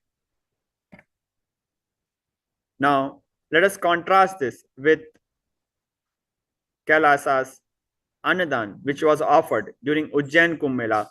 Over 3 million people were served organic food for free. Under the leadership of the Supreme Pontiff of Hinduism, Bhagwan Sri Nityananda Paramashivam, Kailasa has served more than 1 billion free meals in the past 26 years and is determined to end hunger and poverty in all its forms. Now let us look at this contrasting pictures. Kailasa, with nearly 200 volunteers and citizens, has fed 3 million people in 2016. In 1943, famine, even the biggest colonial empire of the era, could not save people dying from hunger. It shows that we do not need money, resources. We just need to surrender to the feet of the Guru. And we have enough resources and it is possible to solve our problems. Kailasa is not driven by war, fear, or greed. It is an enlightened based nation driven by dispassionate selfless service done as an offering to God in pursuit of liberation.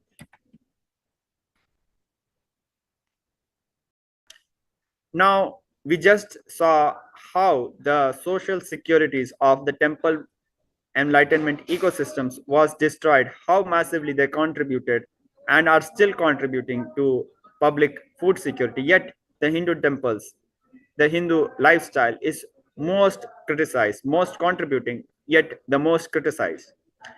Reports of various governments and research organizations have shown throughout the world the crime rate is least in the Hindu communities. For any given population, the number of people that resort to crimes is least among Hindus.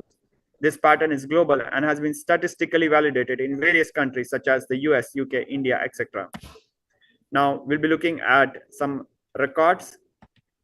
Hindus have the least religious extremist ideas as per a survey done by the Pew Research on 22nd March 2012. We can see the Hindu community having the least number of extremists and terrorists.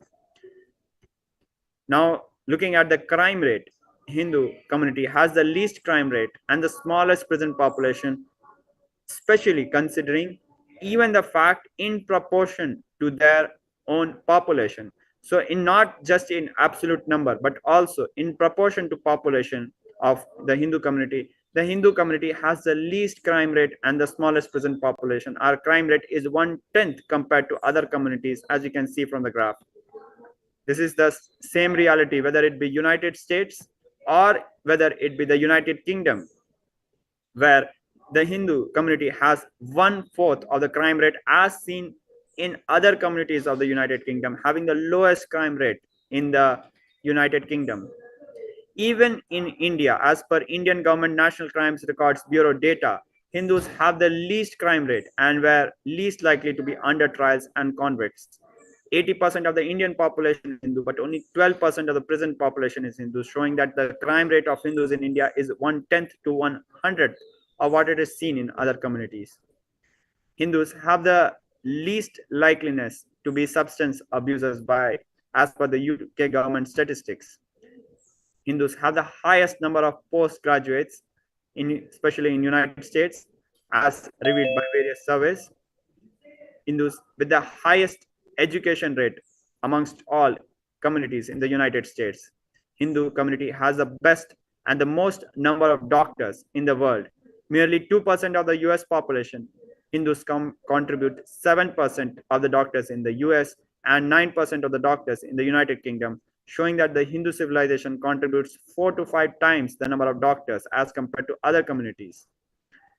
Though the Hindu population in the United States is merely 2%, it contributes 16% of the chief executive officers of the several companies, multinational corporation of United States. Hindu community is the highest taxpayer group and income group in the United States.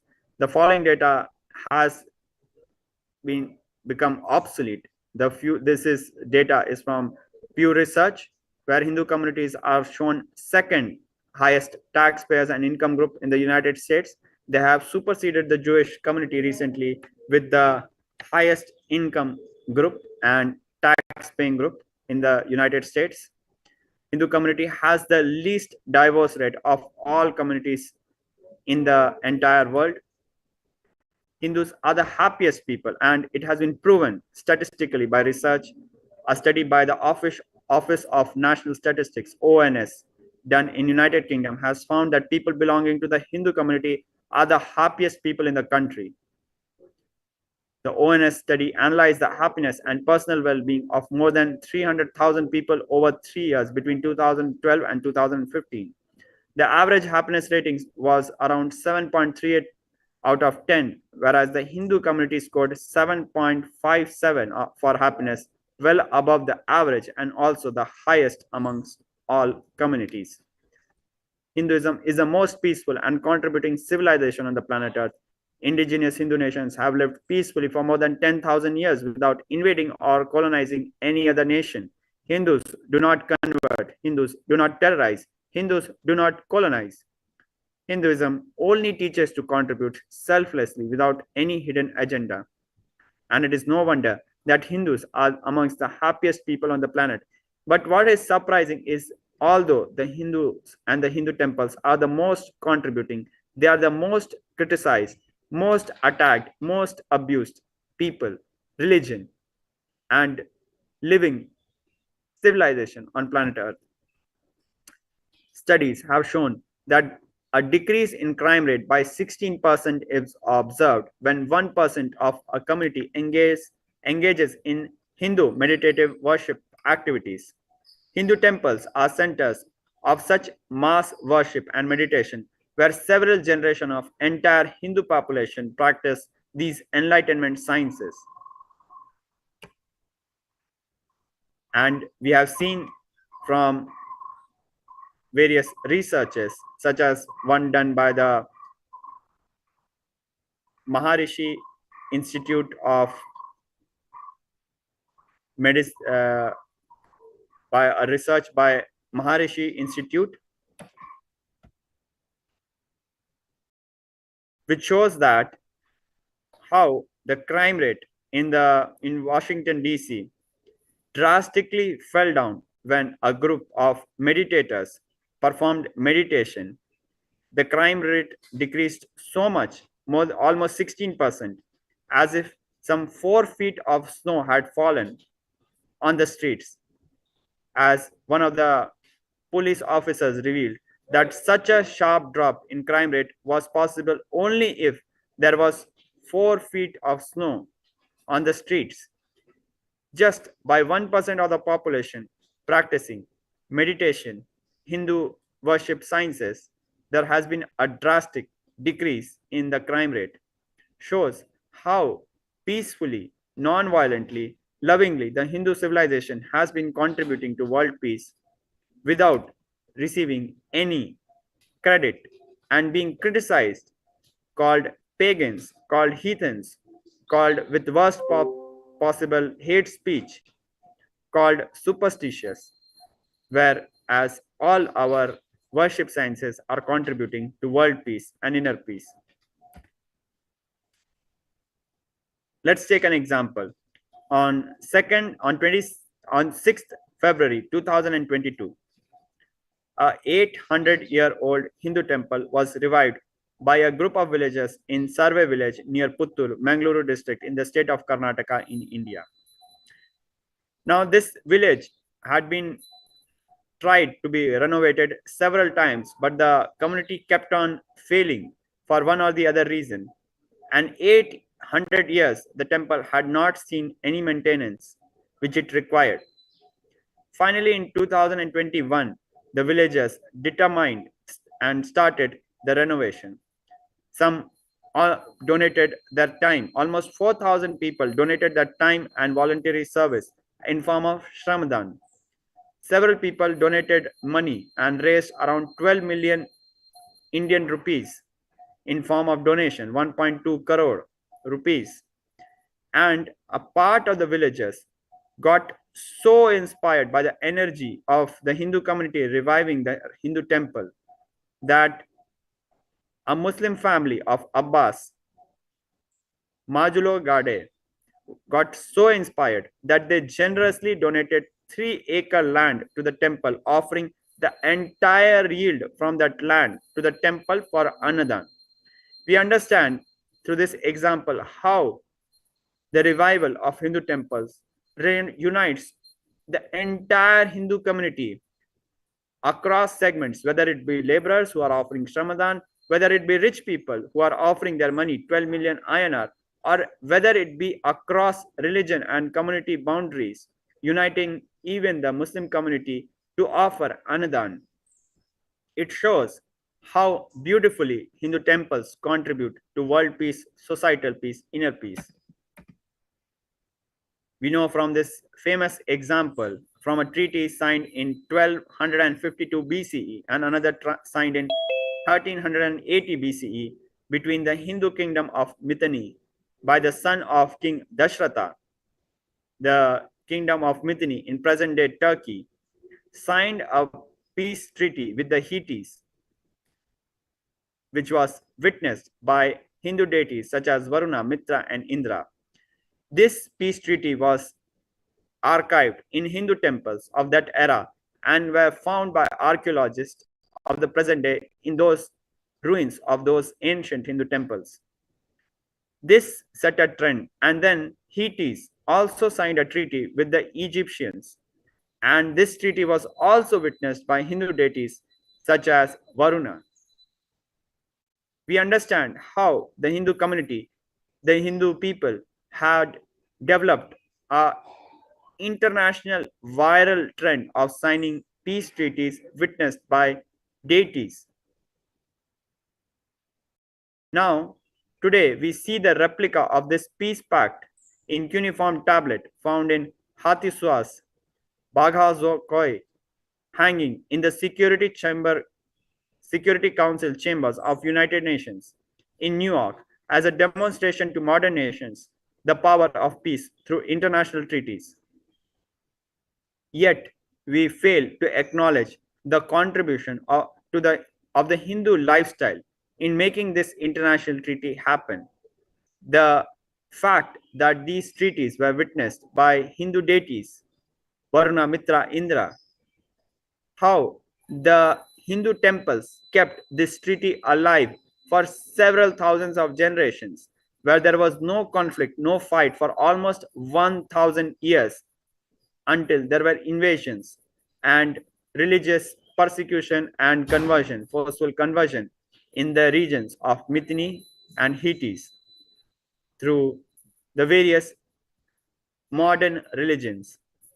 Until then, for almost 1,000 years, there was no war between these kingdoms, all thanks to the Hindu lifestyle and the Hindu temples, which celebrated these important events of signing of these treaties every year and reminded the entire civilization again and again, made them relive these important decisions again and again, and kept the peace alive. This has been the contribution of Hindu temples. The chanting of various Vedic mantras, Sanskrit shlokas, Sanskrit mantras has been scientifically proven to have various beneficial effects on the human body. The Sanskrit language is sacred to Hindus and is used to create and transmit precise vibrations, which have the effect of evolving the human brain to experience superconsciousness. These precise chants have corresponding physiological and neurological effects that are proven by contemporary research. These effects, such as enhancing cognitive function, verbal memory, reducing mental stress, depression, epilepsy, anxiety, balancing blood pressure, enhancing gene expression and immunity, improving sleep quality, dilation of blood vessels, inducing relaxation of muscles, etc., all are the effects of practice of enlightenment sciences of human body. Specific Sanskrit chants coupled with yogic kriyas have specific healing effects on the human body. All these things we get completely for free, like literally free healthcare we get from Hindu temples just by entering the Hindu temples and coming out of it. Yet there is so much criticism and attacks on Hindu temples, and unfortunately, a majority of Hindus are completely silent about it and feel ashamed to protect their Hindu temples, their heritage, because of the attacks, hate speech, and lack of confidence that has been injected into them by the modern media mafia and in the education system by the leftovers of the Macaulay era. A very less known contribution of Hindu temples is towards the Hindu parliament system. The Hindu temple of Chitambram, the Nataraja temple in Chitambram, has 5 houses of Hindu parliament. First is the Chit Sabha, the house of consciousness, Kanak Sabha, house of prosperity, Rajya Sabha, house of lords, Deva Sabha, house of cosmocrats, and Nritya Sabha. The Chit Sabha, house of consciousness, is gold coated, and it was a parliament of gurus, enlightened masters, and Hindu leaders who shared consciousness based spiritual enlightenment sciences to the world. The Kanaka Sabha, which literally means gold, the house of prosperity, but is copper coated. This was a parliament of Hindu resource developers in various fields such as money, grain, lifestyle, essentials like fuel, etc. We can understand Kanak Sabha as a chamber of industries and commerce, how it is addressed in the modern way. The Kanak Sabha, the house of prosperity, which can be understood as FICCI in India, or the Chamber of Commerce and Industries, CII, or the World Trade Organization, or it can be understood as the various business lobby groups and think tanks as they are understood today. These were not considered illegal or unethical. They were rather inspired how they can channelize their greed to earn money, to be wealthy for the benefit of humanity. The Deva Sabha, the house of cosmocrats, or the think tanks of individuals who live and inspire others to live the highest Hindu administrative principles to evolve sustainable development. We can understand the IPCC, International Panel of Climate Control, and International Panel of Climate Change, which studies the effects of global warming. Such an international think tank which works on evolving sustainable development models. Such think tanks would be equivalent to Deva Sabha of Hindu parliaments. The Rajya Sabha, the House of Lords, where all the coronations of various kings and governors took place, all the major administrative decisions were announced. Now we understand how all these 5 parliament houses were inside the Hindu temple of Nataraja temple in Chitambram. Hindu temples have contributed massively, providing the world's oldest democratic systems, giving us peace, giving us strategic public infrastructure, food security, healthcare services, education, taking care of us for all our needs from our birth to death. When we are born, we are taken into the temple. When we die, we are taken around the temple. When we want to hang out, chill out, we go to the temple. When we are in worry, we are in sorrow, we go to the temple to pray to the Lord. When we are happy, we go to the temple and offer our gratitude to the Lord. For all our needs, Hindu temples have been serving A to Z relentlessly, yet they are the most criticized.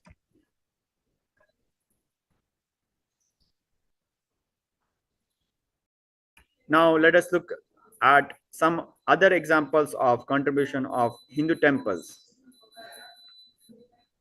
Charitable Hindu hospitals such as Puttur Kattur near Tirupati single-handedly perform 60,000 free non-invasive orthopedic operations per year, which is 3.5 times more than top 10 US hospitals combined, which offer merely 16,919 paid orthopedic operations. We can see from the graph how all the top 10 orthopedic hospitals of USA combined put together are no match for a single charitable Hindu hospital, which single-handedly serves more than 3.5 times more number of people than the top 10 hospitals or orthopedic hospitals of United States. It shows how powerfully, how strongly our Hindu temples have contributed to public healthcare infrastructure, charging the least money. We can see the cost of a broken bone in United States without insurance is 2,500 US dollars. With insurance, it comes down to 150 US dollars. In Putturkattu, it is zero. Even with an X-ray, maximum possible cost is around $1, showing that the cost is 1 by 50th, 150th, 150th of what it is in the US hospital, the top US hospitals, showing how our Hindu temple-based enlightenment ecosystems are providing free healthcare and not just primary healthcare. If you look at the example of Sri Satya Sai Institute of Medical Sciences, which offers tertiary care, the most advanced treatments. Now taking the example of orthopedic treatments, SSSIMS serves 760 free, completely free tertiary orthopedic treatments versus one of the topmost US hospitals in this field, the Cleveland Clinical Hospital, does a mere 542 orthopedic operations per year. Shows that the Hindu enlightenment ecosystems contribute not just the maximum number, the highest quality, most expensive, most sophisticated operations completely free of cost. Yet they are the most criticized. Now looking at an example of Mahavir Temple of Patna.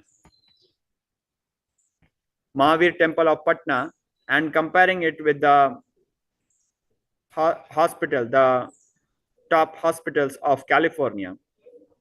We see on the left side the top hospitals of California, how year by year their profit is just rising. Whereas on the other side, we see Mahavir Temple hospitals running at a total budget deficit, which means if they need a budget of, let's say, 20 million or let's say around 2 billion INR, they have a budget or revenue of 2 billion INR.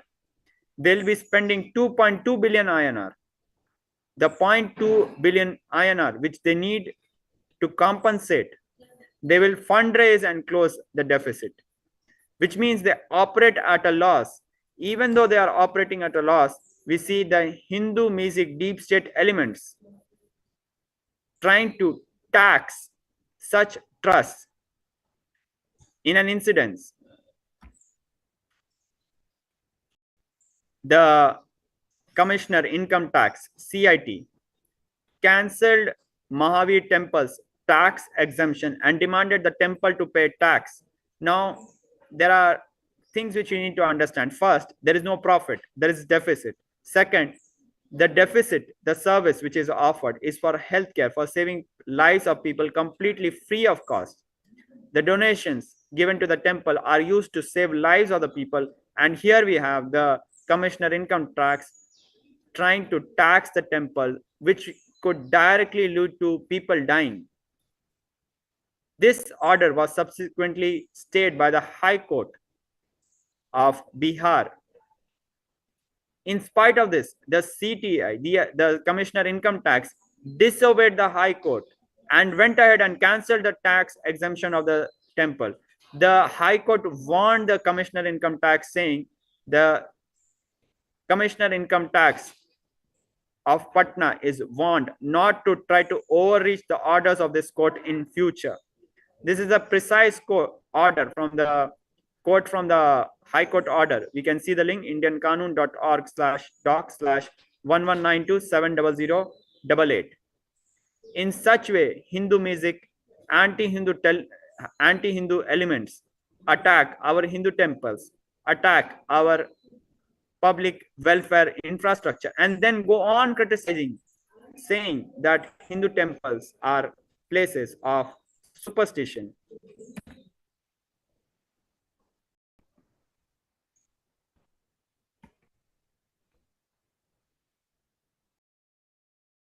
Now, moving on, let us look at some examples of how the Hindu temples have been so massively attacked. We see three examples here. For Hinduism, Hindu temples, monasteries, and trusts all are under control of the government. For other religions, such as Islam, mosques are not under government control or interference. For Christianity, neither churches nor any Christian institute of trust are regulated or interfered by any law. What we need to understand, they are not even regulated by law. Interference is by far out of the question. Whereas for Hinduism, all the Hindu temples and monasteries are under state control. This state takeover of religious heritage of indigenous religions such as Sanatana Hindu Dharma is a cruelest form of neo-colonialism, where the in the name of modernization, the indigenous traditions are being colonized and destroyed. We Hindus have the lowest crime rate, smallest prison population, whether it be in United States, United Kingdom, or India. This is proven statistically. But then, despite of this, why are Hindu temples taken over by the state and destroyed? Let us look at some more statistics. We are seeing in front of us the destruction of a 200-year-old temple by the deep state elements in India. We see the destruction of ancient, extremely ancient Hindu temples by deep state elements in Kashi. Again, another picture of temple destruction, massive temple destruction in Kashi. We see how the Hindu temple of the Supreme Pontiff of Hinduism in Kashi was destroyed, how a Hindu monk of the Supreme Pontiff of Hinduism laid his body in front of the JCB, the earth movers, trying to stop the anti-Hindu, the Hindu music, deep state elements, and terrorists from destroying this Hindu temple by putting his body in front of the JCB, trying to stop it from breaking the deities, breaking the temple.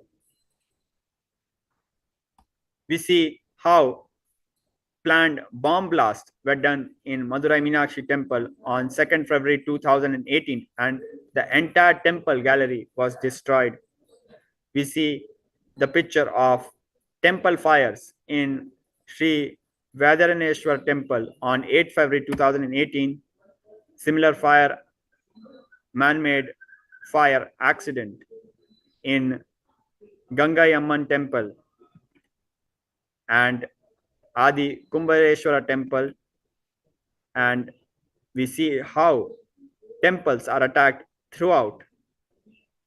We see how temple properties are illegally captured and converted for non-Hindu activities, commercialized and sold for profit.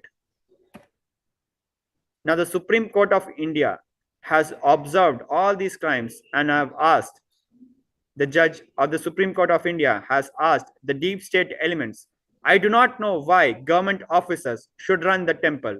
In Tamil Nadu, there are many cases of theft of Hindu deities, of idols. What are government officers doing? This is a question directly from the Supreme Court of India. We are referring to an article from 2019. Temples should be managed by devotees, not government. The Supreme Court of India is declaring. Despite this, the Supreme Court of India has made 3 judgments directing the state governments to withdraw themselves from administration and control of Hindu temples. The court orders directing the government to vacate Hindu temples has not remedied the situations, and the deep state Hindu music elements in India continue to destroy Hindu temples in guise of administrating them. More than 400,000 Hindu temples are being destroyed by deep state elements in various states of India. And some more examples. Top officials of top deep state elements, top officials of HRNC government departments held for swindling gold from temples. Flagrant misappropriation of temple funds and wealth by massive scales by deep state elements. As we can see, 189 crore, around 1 billion INR worth of gold stolen, antique diamonds missing, 17 kg gold stolen. We see various news of how Hindu temples are looted and destroyed by deep state elements, deep state Hindu music terrorists. The High Court raps the government departments, the deep state elements, for failing to protect temple land from blatant mismanagement, misappropriation, and selling in profit, and profiting by ancient indigenous Hindu temples, destroying them and swindling money. Brazen kidnapping and trafficking of Hindu deities which have been worshipped from ages for more than 700 years. In Odisha, 22 rare Hindu deities were stolen from a 13th century Shiva temple. Like this, we see a list of such thefts happening. In this list, we can go to the website stolengods.org/country/india.html and refer to the massive number of attacks done on Hinduism and trafficking of Hindu deities.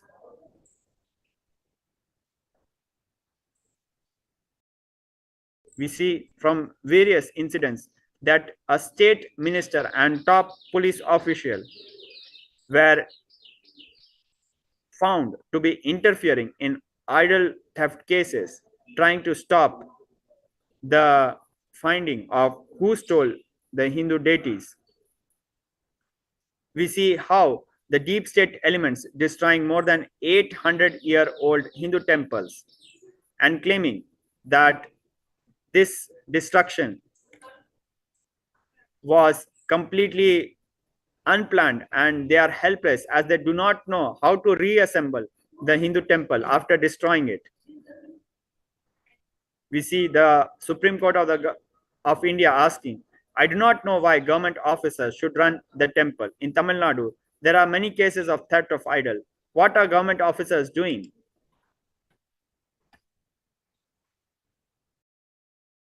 So we just saw how our Hindu temples are being massively destroyed, massively attacked, and we are being criticized as idolaters, as superstitious people.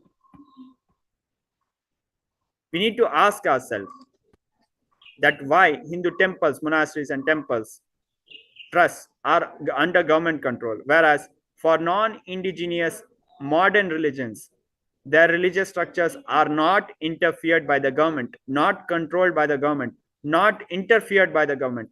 Why there is no religious freedom for the indigenous religions such as Sanatana Hindu Dharma?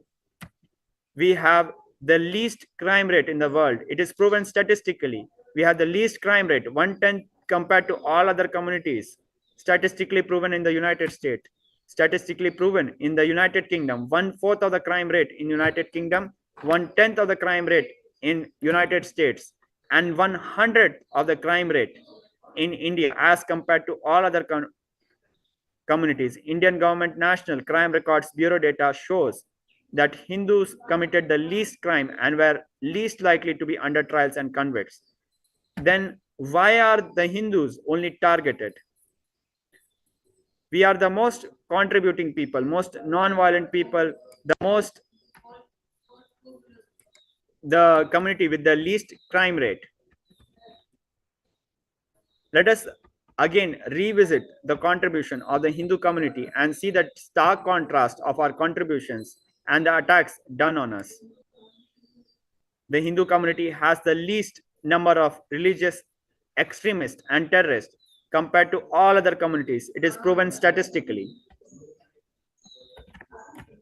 We have the least number of substance abusers as per UK government statistics.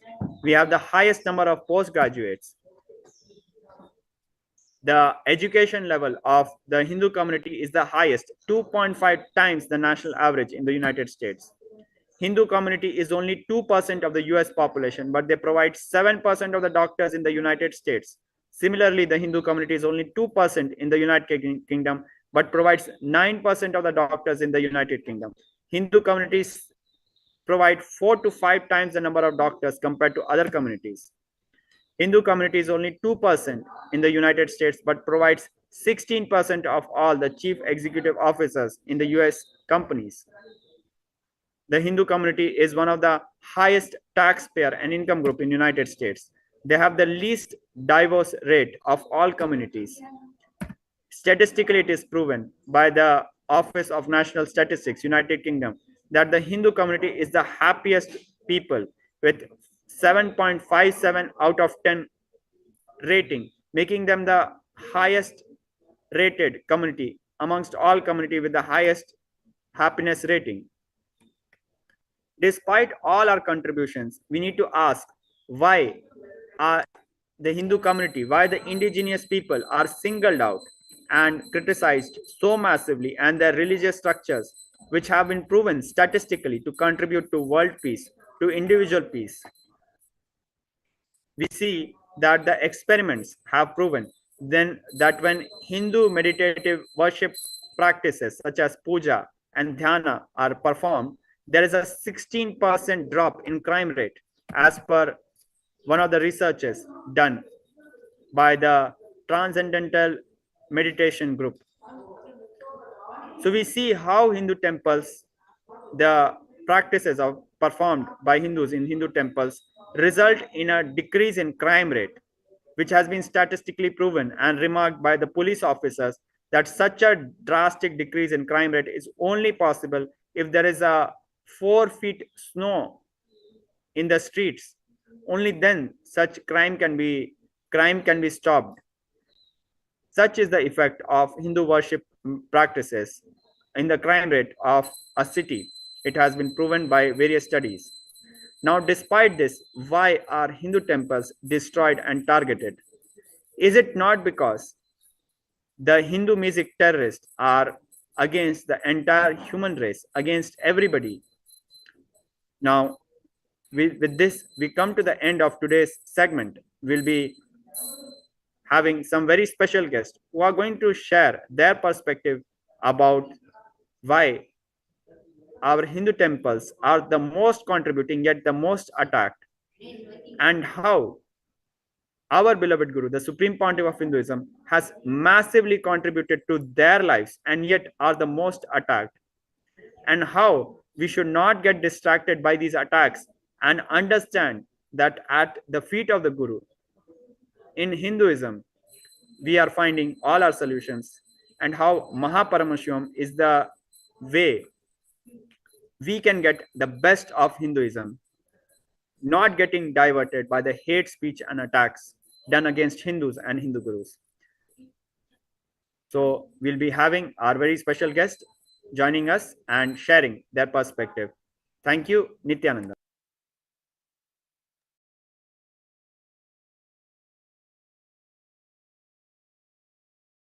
Nityanandam.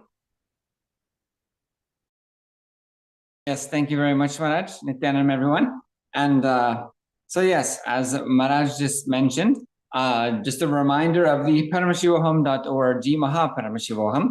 And so, yes, so this long history of attacks in Sanatana Hindu Dharma and against the Enlightenment civilization. So, not only that, but any single country, if you look around the world, what is the highest expenditure for the average of the countries around the world spending on the military? And so not having the goal of what is the purpose and need for all of the humanity around the planet. So the only nation that is standing for the need for all humanity is Sri Kailasa, the ancient Enlightenment Hindu civilizational nation, being revived by the Supreme Pontiff of Hinduism, Jagat Guru Mahasannidhanam, Bhagavan Sri Nityananda Paramashivam. And so we'd like to share some of the experiences of the contributions Swamiji is making and what are the possibilities for our lives and breakthroughs from Mahaparamashivaham program happening December 9th through 29th, which you can enter your intention now to be part of through the paramashivaham.org link. We'd like to welcome someone who has had experiences in the recent Paramashivaham 3 earlier this year from the initiations and darshans from the Supreme Pontiff of Hinduism. Bhagavan Aya, if you could just switch on your camera, unmute, and please introduce yourself for everyone. Thank you so much for joining us today and sharing your experiences. Yeah, Nityanandam, namaste for people who are not used to Swamiji and Nityananda Sangha. Yeah, go ahead. Yeah, I'm Bhagavan Reddy. I'm originally from India. Been living in US for almost quarter of a century. Almost this coming January, I'll be 25 years living in US. I've been following Swamiji since 2009 September. I'm married with 2 children. 2 of my children are raised in Gurukul, in Adhi Kailasa, meaning in Bangalore, Adinam. Yeah, that's a little bit about me. Great, Aya. Thank you so much. And so, as was mentioning, and that you had participated in the Paramashivaham 3 earlier this year and experienced the initiations and darshans. And so we've been sharing on this program about the superconscious mutation process and the superconscious breakthrough that Swamiji is giving to the humanity, and sharing some of the experiences of how that transforms people's lives and what changes it makes and the experiences that people have. And actually, you had an experience with Swamiji at a certain point also, with an initiation process where you had an outer body experience. I wonder if would you want to share about that briefly? Yes, sure. Yeah.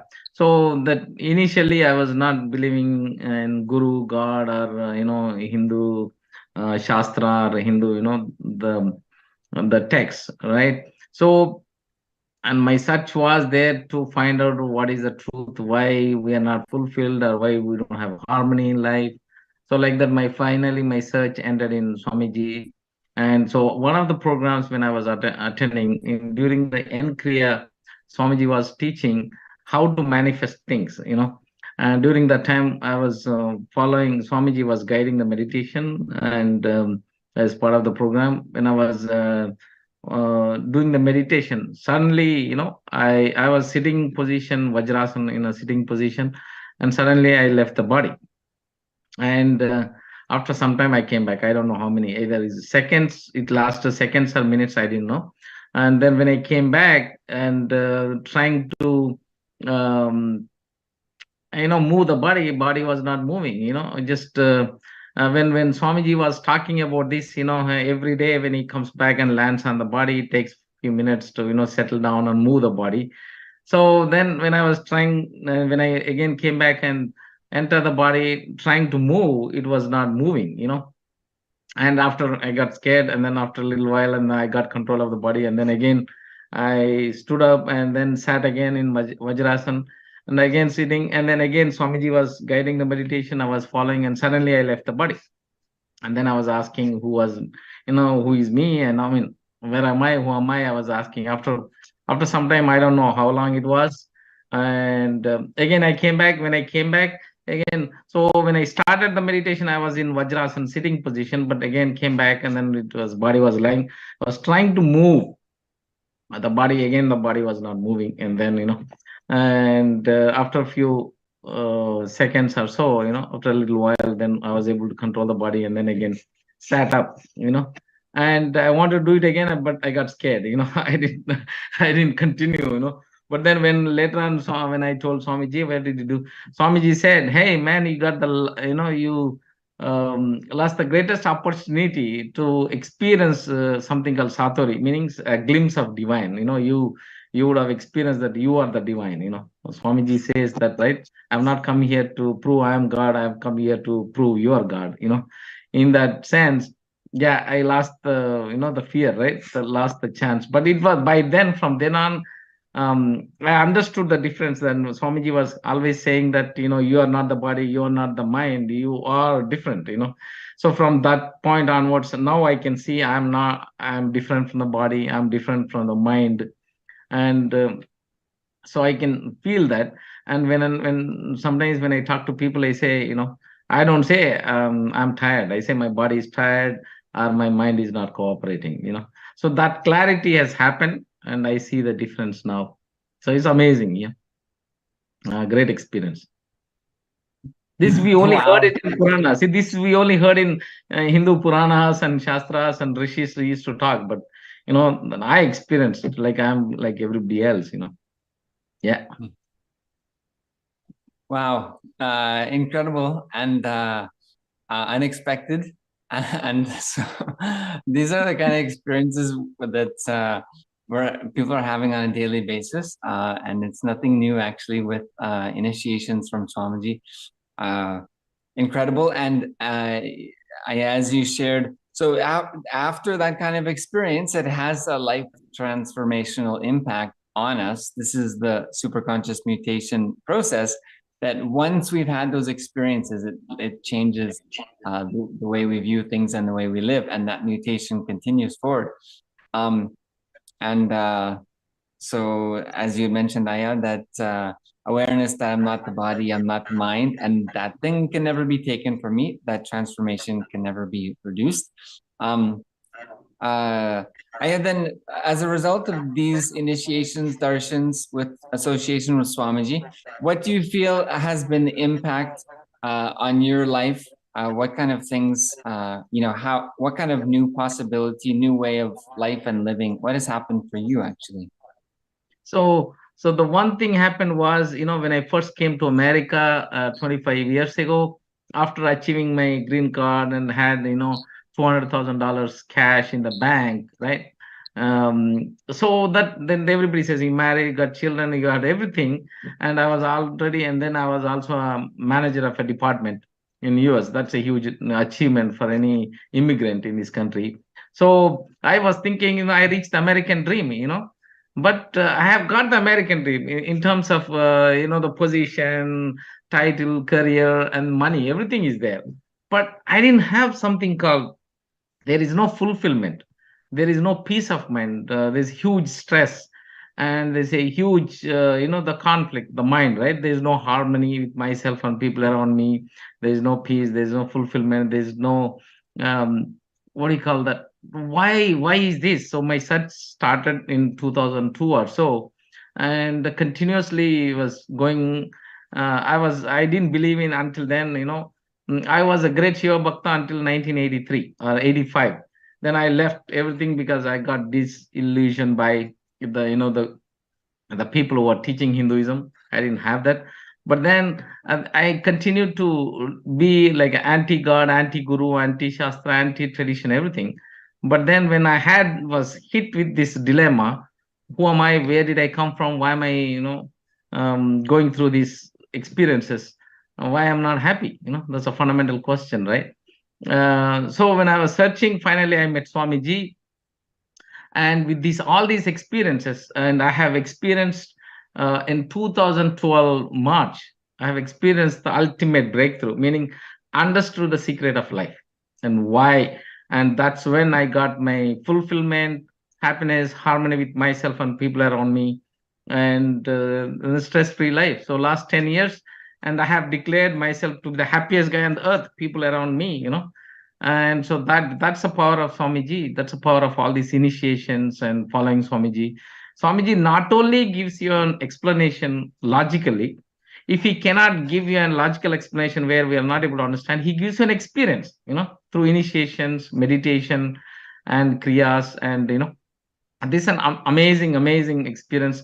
So after that, then now I understand the secret of life, why we suffer, or why we don't have peace of mind, or why we don't have the harmony with ourselves and people around us, and why there is a conflict. All those things I understand, and Swamiji has made it happen. Without Swamiji, probably I would have been still lost and gone crazy with the stress, the modern day stress. Yeah.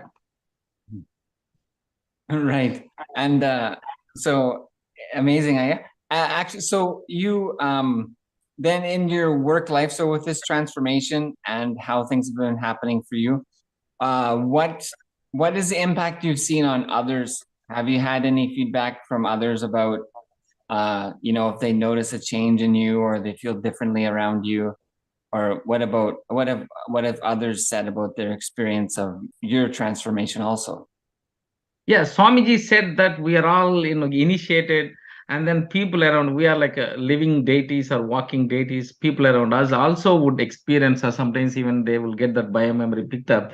So one of the colleagues, the one of our business partners, I mean, there are many people, they say that I'm very quiet, settled, and not rushed. They see a huge difference in me. And second, one of the very particularly one person didn't know that I was following Swamiji, and I've been Swamiji's meditation, yoga, and all these kriyas. He didn't know. So 3 to 6 months later, after being associated with me, and once he called me and said, "Bhagavan, what's going on with you? Whenever I was with you for more than few hours, when next 1 week I'm peaceful, stress free. I can handle the office stress better, peaceful, and then very quiet, calm mind. What's going on with you?" Whenever so I actually suddenly I see a huge change, and then after 3 to 6 months, and I traced it that whenever I'm with you, I have these things. What's going on? And he experienced that the peace around me. I said, "Hey, that is because of my guru." And he taught me all these meditations, and the yoga and meditation, and these kriyas and completion, and unclutching, all these the meditations, and the understanding of life. So because of that, Swamiji says I'm like a living deity. People around me, if they're sensitive, they could feel that same thing what I'm doing. So then after that, I have introduced to him, and he learned the unclutching meditation completion technique, and now he understands. He says he's in bliss. Yeah. Okay. And so people who are against Swamiji, or doesn't agree with Swamiji, then they have experienced it, because they always ask me a question.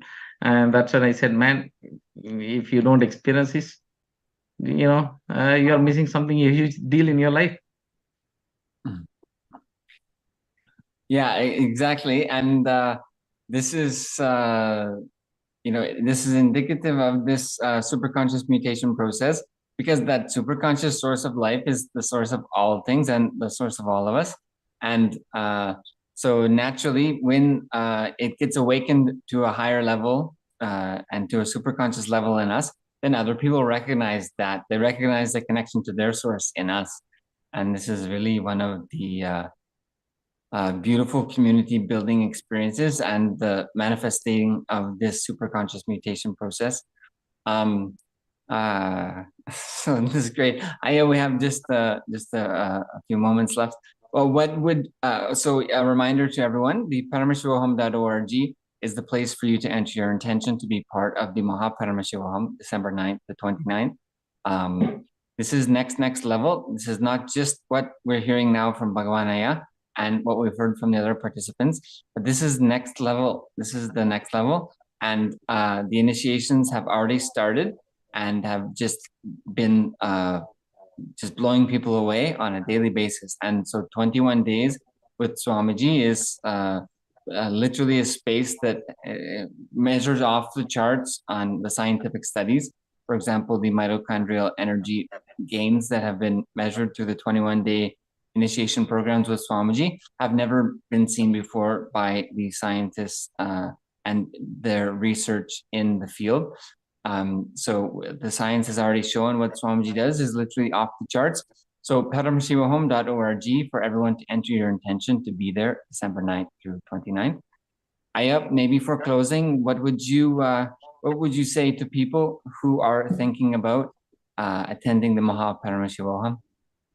Yeah, I would definitely strongly recommend, no matter what, do or die, whatever, and do everything and anything to realign your life and attend this program. If you're not attending, you're actually not wasting your time, you're wasting your life. I guarantee you it will make a huge difference. And I promise you it will be a huge difference to your life, and not only to you and your family and people around you. You really wanted to do it because every human being is looking for that. And that's exactly 24/7 everybody's looking for. When you're watching TV or sports or music or having fun with all other activities, what are you looking for? That's ultimate breakthrough.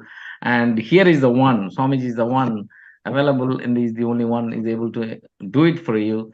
So take a chance, take the risk, and experience what I have experienced. And not only me, there are so many of my friends and a lot of people I know have experienced it. So please do it, and for your own good. If you don't do it, you're missing a huge deal. And I promise you it'll make a difference in your life. Great. So sweet. Thank you so much, Aya, for joining us today and sharing your experiences. Yeah, sure. Nityanandam, namaste for non-Swamiji's devotees. Okay. See you soon.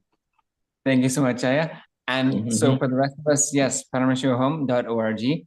To say yes to your higher possibility and give yourself a chance. You can do it.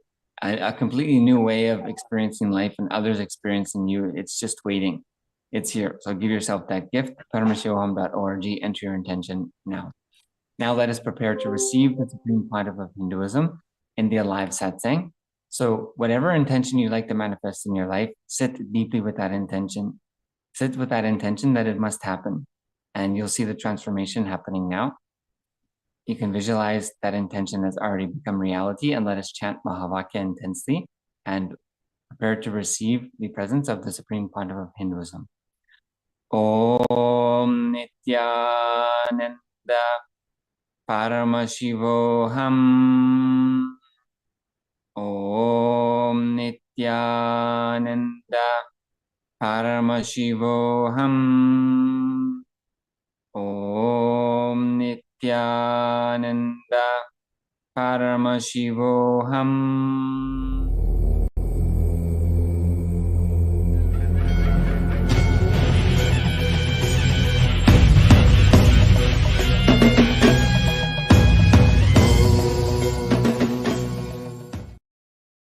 नित्यानन्देश्वर परमशिवसमारम्भाम् नित्यानन्देश्वरि पराशक्तिमध्यमाम् अस्मदाचार्यपर्यन्ताम् वन्दे गुरुपरम्पराम्.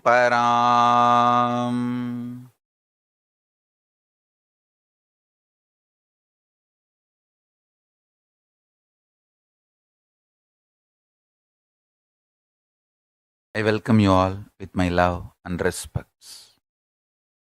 I welcome all the devotees, disciples, Samajis, Satsangis, Srimahans, Mahants, Tanidar, Kotari, visitors, viewers, Nityananda Yogam participants, Kalpatar Yoga participants, Hindu University students, Nityananda E-Gurukul students, and all the E-Kailasa Vasis. I welcome all of you sitting with us through Nityananda TV, YouTube Live, Facebook Live, Enlighten app, Kailasa TV, Hinduism Now TV, Twitter, and two-way video conferencing having Nayana Diksha, I welcome all of you with my love and respects.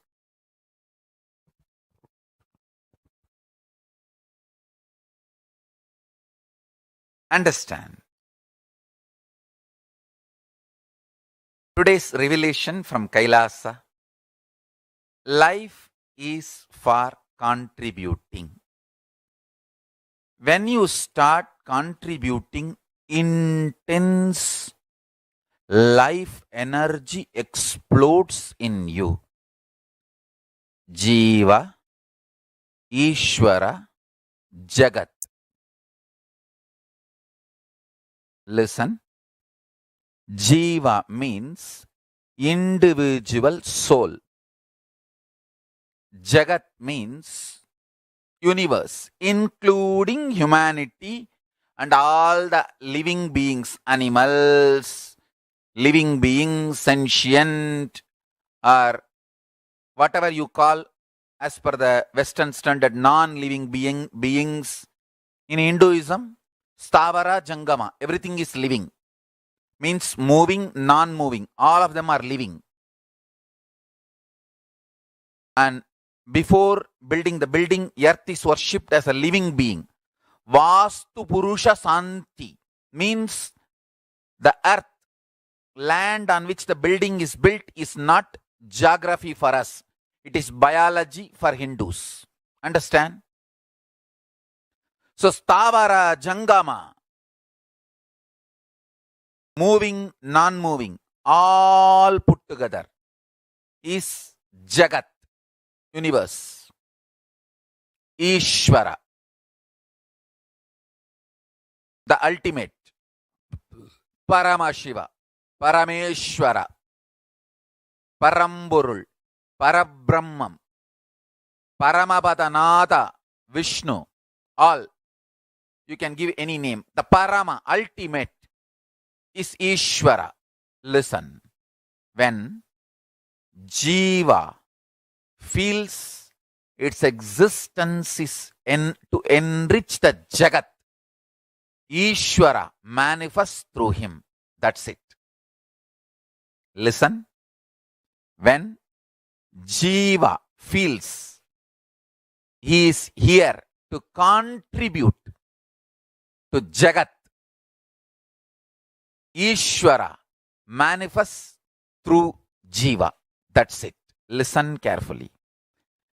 Ishvara wants the auspicious goodness of Jagat. That is why he made it. He is playing. He is doing the Leela of this Jagat because he wants best things to manifest in the Jagat. So, anyone is in tune with Ishvara's Sangalpa, Shiva Sangalpa of enriching the Jagat, universe, he himself manifests through us. Listen. Hinduism is all about contributing. Either you read Vedas, or you read Agamas, or you read Tantra, or you read Puranas. It is all about contribution. That is why even in the war, so much of restriction and so much of righteousness even in the war.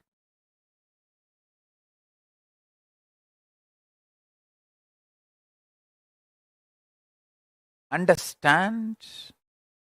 After thoroughly studying all the Hindu scriptures about life, death, war, administration, economy, law and order, social order, enlightenment, after thoroughly analyzing, understand? I don't want to say I have read all scriptures, but I have read enough scriptures to understand what I am talking. After reading all this, I am absolutely convinced Hinduism is all about life positive. Extremely life positive. Whether it is a simple acts you are expected to do, making rangoli with the rice powder outside your house, in front of your house, or applying marudani in your fingers, mehendi, or applying the turmeric powder for your face and kumkum early morning. Everything is all about life positivity. Life positive, life positive, life positive, life positive. Go on contributing, contributing, contributing.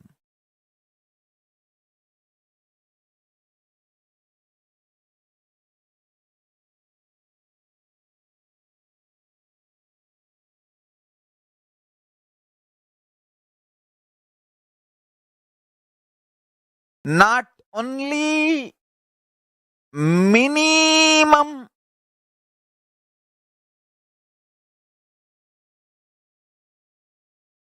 bare minimum, as low as possible, taking back from the Jagat, but giving as much as possible. Hinduism is all about that. That's it. I tell you.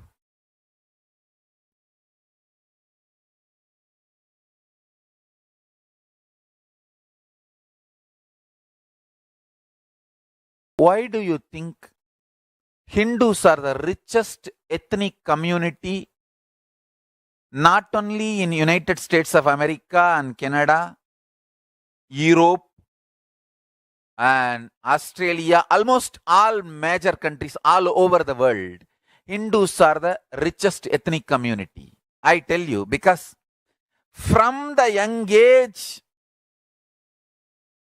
the religion imbibes this contributing pattern. There will be always exemption that is different, but as a rule, anyone living Hindu, practicing Hindu, if he brings up a child in a practicing Hindu way, it'll all about contributing. I tell you, I am so happy. I had amazing examples of contributors in my life whom I can see and grow, and who taught me contributing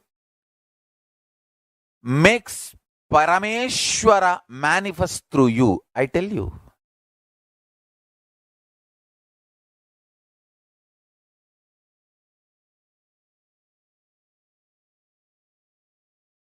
When I came out of Ramakrishna Mission, the first ashram I established, I named it after Ramakrishna Mission as Ramakrishna Dhyana Peetham, for my deep gratitude to Ramakrishna Mission that I learned how to do hard work.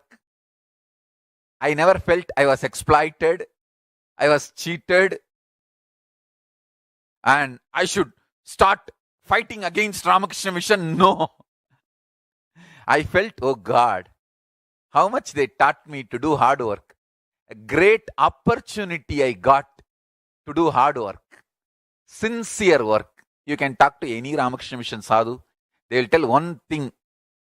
Oh, Nityananda, yes, he was our brahmachari. 24 hours he will be working. Workaholic fellow.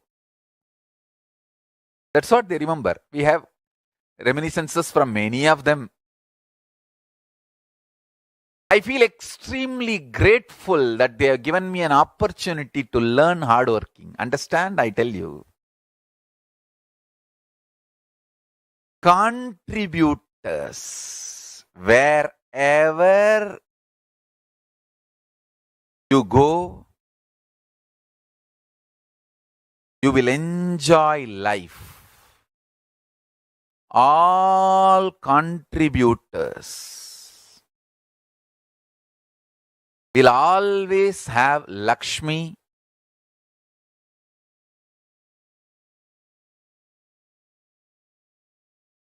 and I tell you, future is for practicing Hindus. Because the truth is becoming authority all over the world. Understand? All over the world, the truth is becoming authority.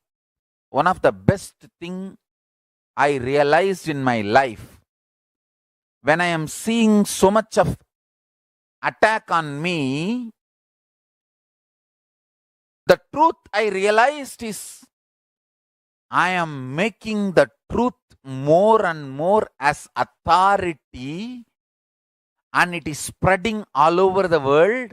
That is why the anti-Hindu people are reacting so much. Understand? They may try to create a strategies. Oh, we are not anti-Hindu, we are only anti-Nityananda. These are all anti-old strategy. AUNTY. They may create more strategies. But I tell you, I am establishing more and more truth as authority. In every field, in the future, only contributors are going to survive. See, you can make fun of me, troll me for a few days when I said there is something more to E equal to MC square. When I make this kind of statements, like I am saying that zillions of universe rays exist for zillions of years and dissolve, get pulled out of delusion and gets liberated, all this happening now without time gap. You can troll me for a few days. But soon,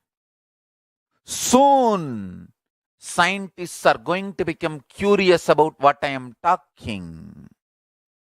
And they are going to understand I am making sense. And they are going to understand I am really contributing to their thinking and furthering their researches and their new breakthroughs, discoveries to make world better living place. Understand?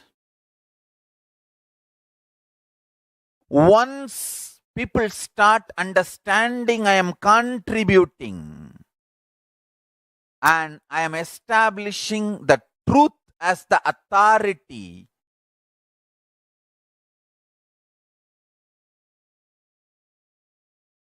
trolls will be trolled. Trolls are fools. They don't have history.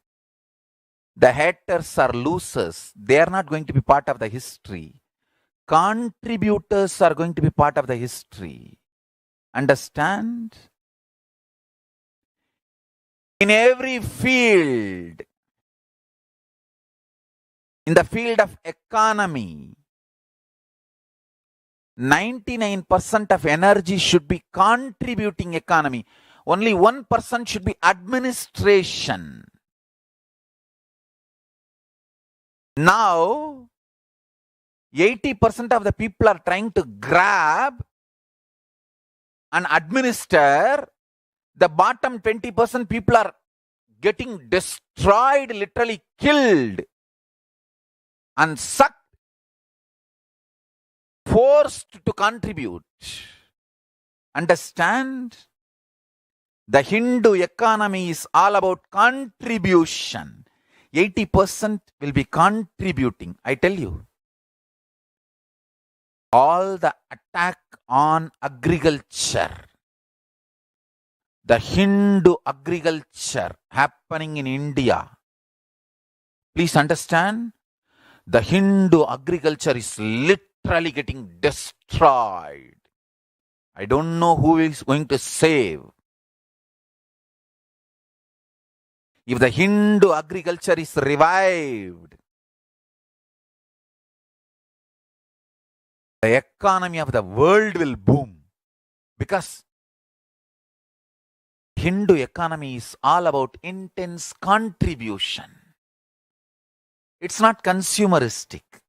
It's contributing economy. Whether in the field of economy or in the field of social stability, I tell you,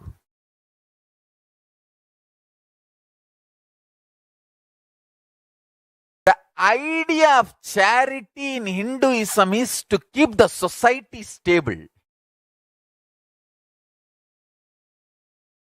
Taking care of your elders, parents. It is because of the Hindu lifestyle still alive.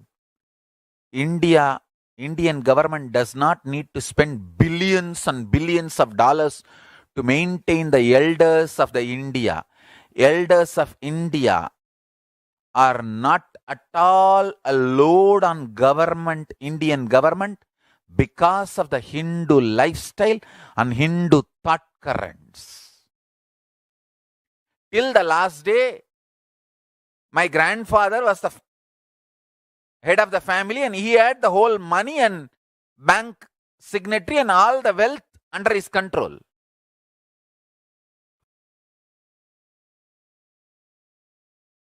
There is no retirement concept in Hindu family style. And I tell you, the Hindu profession is always father teaches to son, son teaches to grandson, specialization based.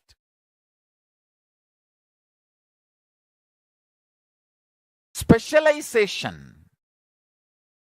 So always father remains as a teacher and father figure till his death. And you are always remembered by your father or grandfather. My whole village, my nickname is Mudaliyar Peran. Means grandson of the Mudaliyar.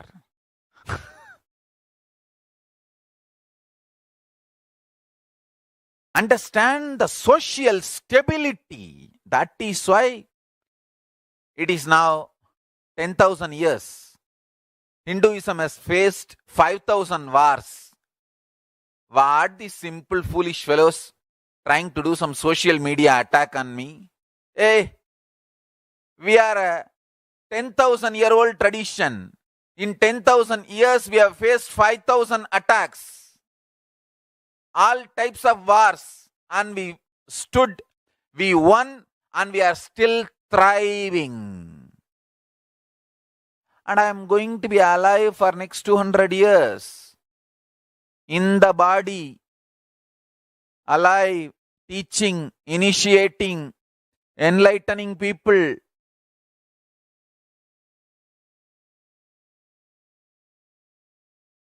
And creating a huge sannyas sampradaya.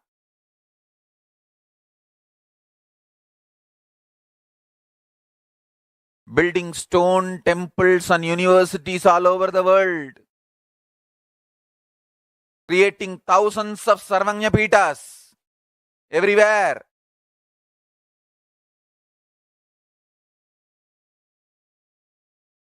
I am happy to announce one good news that we are getting a property in Sri Lanka. There is in 18 Adhinams traditionally, Varani is one of the place. In that 18 Adhinam, Varani Adhinam is one of the important Adhinams. Varani Adhinam is the only Adhinam outside India. In Sri Lanka, so in that Varani place, somebody is donating a place, we are going to revive that Varani Adhinam. Now, I don't know whether that Adhinam exists or not. We are going to revive Varani Adhinam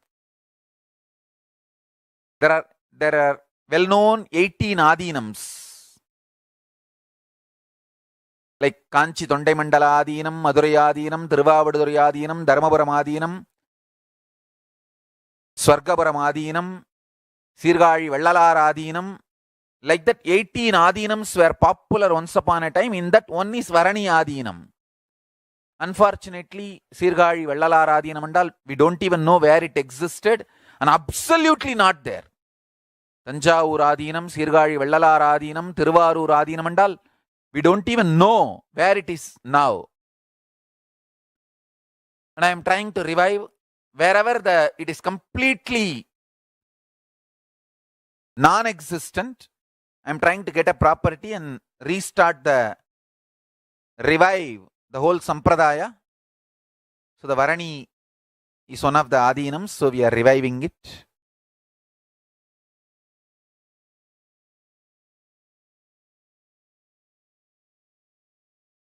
Go on contributing. Contributing.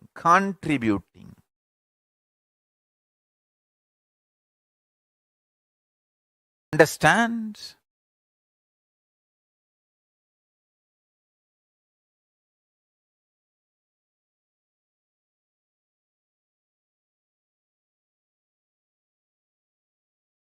It's a contribution through which Paramashiva manifests through you. Of course, we need to tell the world how much we have been attacked, how much Hinduism has suffered and Hinduism is going through. We have to tell the world, no doubt. But the brand of Hinduism is empowering and enlightening. Understand? Empowering and enlightening and enriching is the brand of Hinduism.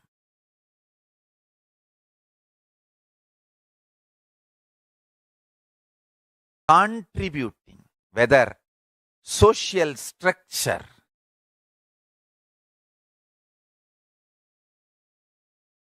economical structure, even after being swindled so much by so many invading nations, still India is able to withstand. It is because of the contributing thought current of Hindus. I tell you,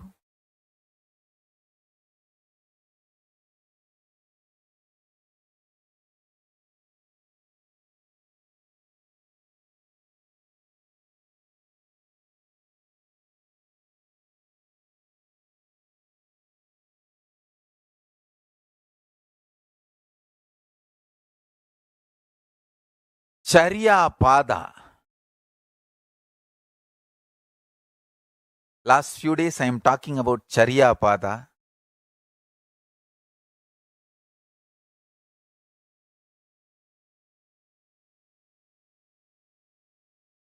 The whole Charya Pada is all about just two things. Live long, blissfully, enrich the world blissfully. That's all. Everything. Morning, waking up, the moment you wake up, you are expected to apply sacred ash on your forehead.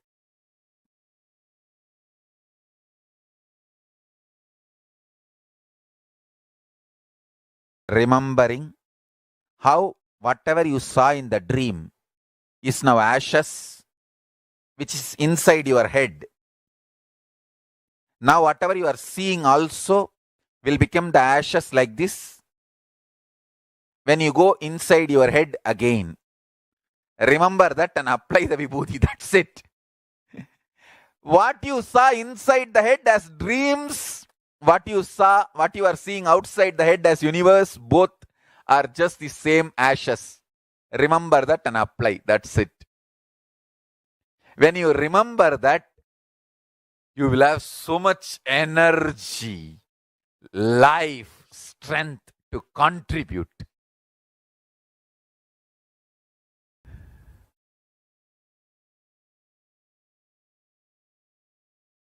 As long as we are alive, let's contribute.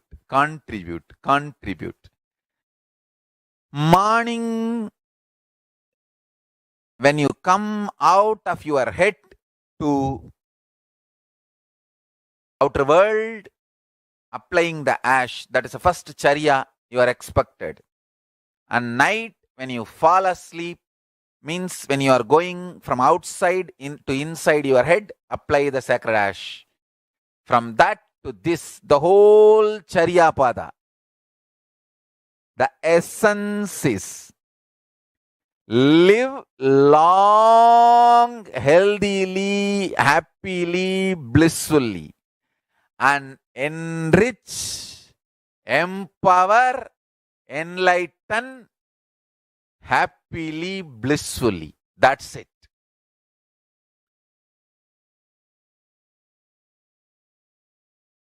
The whole Charya Pada purpose is this only.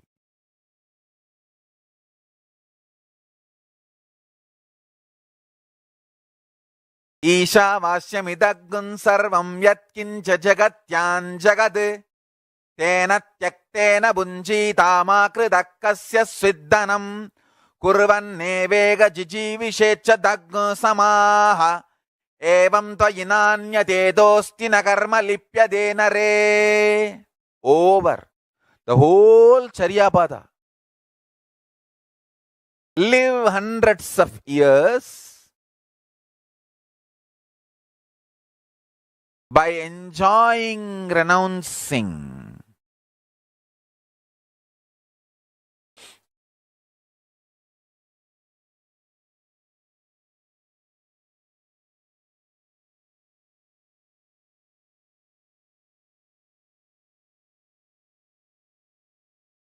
I tell you,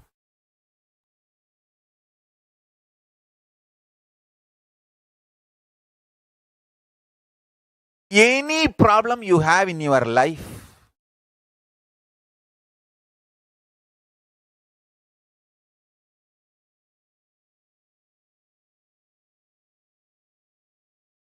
any problem, maybe it is you are struggling in your office without having a breakthrough, you are struggling in your personal relationships without having a completion, you are struggling inside your head, or you are struggling with some anger and frustration, any problem you have, it all boils down to one: not having inspiration. I tell you,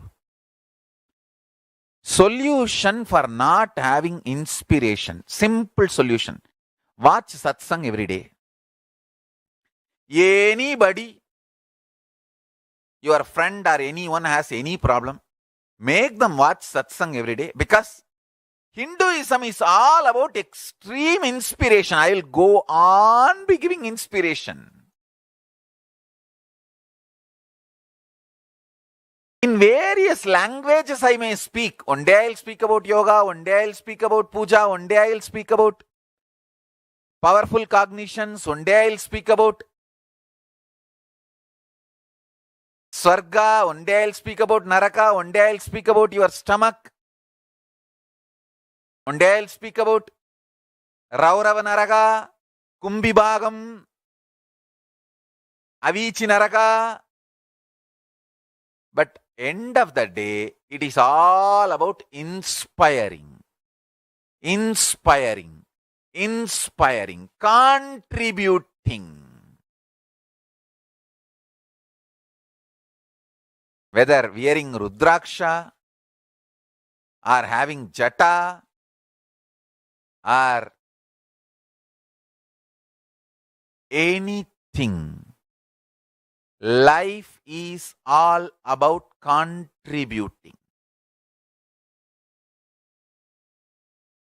When you contribute, wealth gathers around you. I tell you, sincerity and contributing ability is the real wealth. I always felt that is the strength. That is the strength.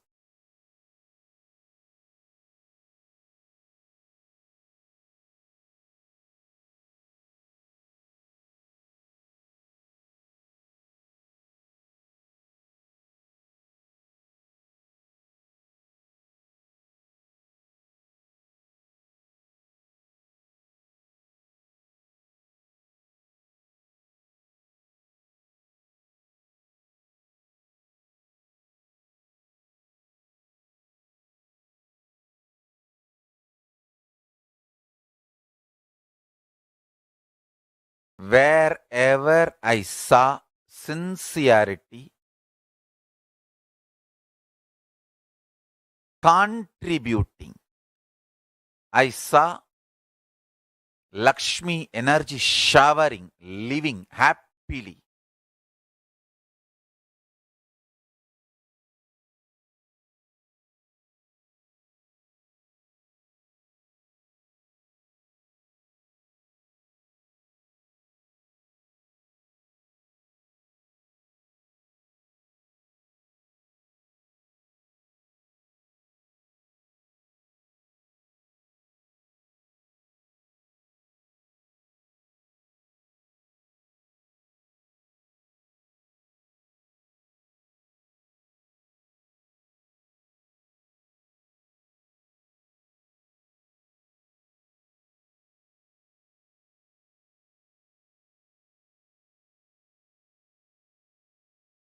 Understand?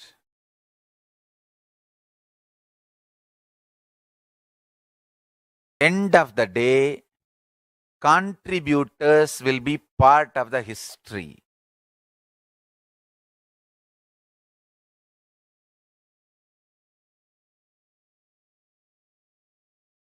False allegations, accusations does not stand.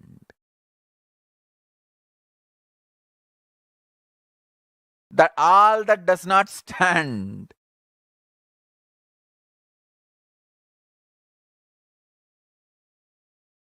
I have seen so many people. To become popular, they will attack some popular figure. So that along with that popular figure's name, your name also will appear. You become popular. But how many days those popularities will stand? No. Only contributors stand in history. Understand? You can go on cooking up false allegations, false stories, false theories, try to get false evidences, do all kinds of abuse. But how long it will stand? It can't, it won't. Contribution. Understand? If you see my life, 41 years, 20 years of recorded life, I have continuously, intensely contributed to people's consciousness.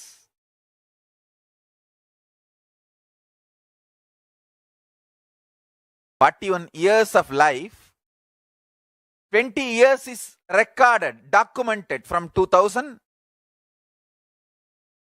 It's almost documented.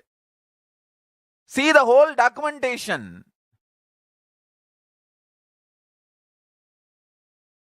In the 20 years, I don't know whether 30% or 40% of the days we have video record of me sitting 20 hours, 18 hours continuously and talking to people, initiating people, giving energy darsans, giving spiritual counseling, healing, continuous contribution. Understand? This documented life, 20 years.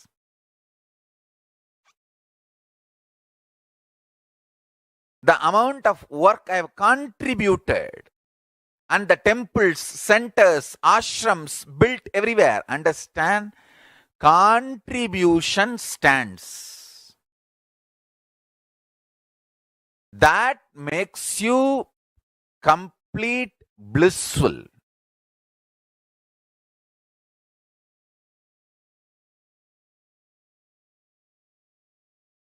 People who try to attack me and get popularity, name and fame, they may try to cook up all these false things and have 1 or 2 days of popularity. But what's the use of that? That's not going to help you forever in the life in any way. Contributing to the world, real contribution to the consciousness of the humanity, that makes you part of the history. Understand? Listen carefully. When you decide to contribute to the universe, to the Jagat, to the humanity, Ishvara manifests through Jiva, self. Ishvara, God, manifests through Jiva, self, when the self, Jiva, decides to enrich the universe, world, humanity. Understand? Enriching and empowering life positive is not just moral or good advice, good attitude. No, it is a spiritual methodology for enlightenment.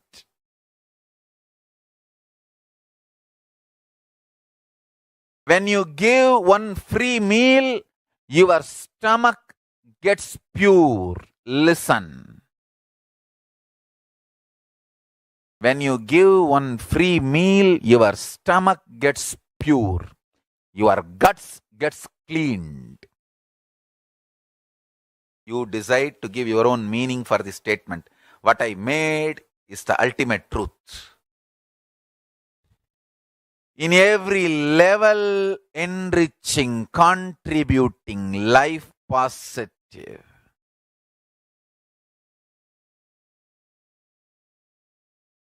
In your business ethics, in your relationships, in your responsibility, in your everything. Enriching, enriching, enriching makes you manifest powers. I tell you, it makes you manifest powers. It is a straight way to live in Kailasa and reach Kailasa. If you are giving a wake-up call to your brother, your friend, your teamily for morning Brahma Muhurta Yoga, see, morning 4:30 to 6 is Brahma Muhurta. Whichever country you are living, your time 4:30 to 6 means one Muhurta before the sunrise is called Brahma Muhurta. One Muhurta is 1.5 hours. 1.5 hours before the sunrise is Brahma Muhurta. Best time for Brahma Muhurta is, understand, best time for yoga is Brahma Muhurta. Best time for morning yoga is Brahma Muhurta. Whether you give one morning wake-up call to your teamily person, waking him up or up for the yoga, or you do a simple enriching, inviting somebody to come and receive Atmalinga and start the puja, everything makes you manifest Kailasa space. Understand? All enriching. Or you just press a simple share button of Swamiji's satsang to your friends and family or somebody, all enriching. All enriching makes you manifest Paramashiva. Understand? The only problem Hindus have is we don't tell the world the good things we are doing, and we don't tell the world how much we are attacked and abused. That is the biggest problem. That is the only problem we have. We need to learn. We need to learn to tell the world all the good things we are doing and all the attacks we are going through. Enormous atrocity material generated on Hinduism false allegations, abuses, name calling, cow worshippers, idol worshippers. Come on.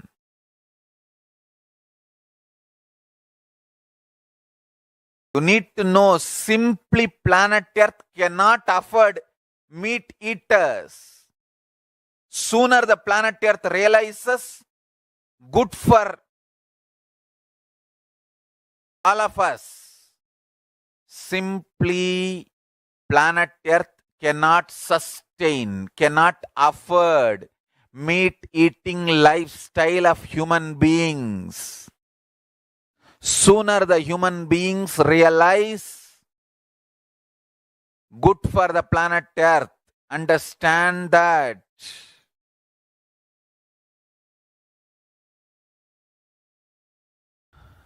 one good thing with social media, truth is becoming authority everywhere.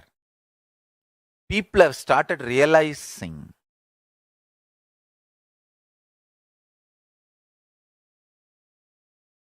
truth is the only authority.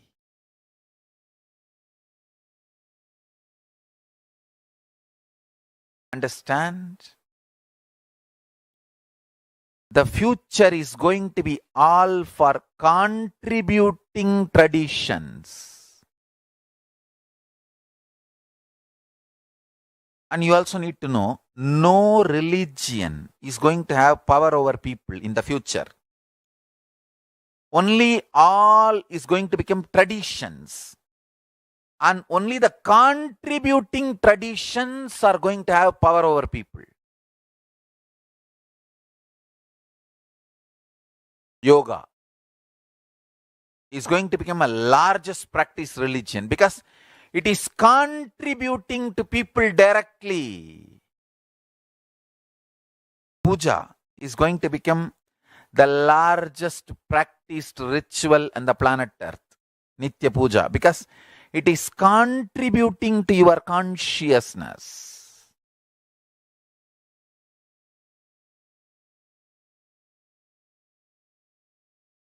Powerful cognitions are going to become the principles for humanity very soon. The powerful cognitions I am sharing from Vedas and Agamas is going to become principles for humanity because there is going to be a lot of scientific researches on all these powerful cognitions, and these powerful cognitions will be established scientifically, legitimately to the world. Understand?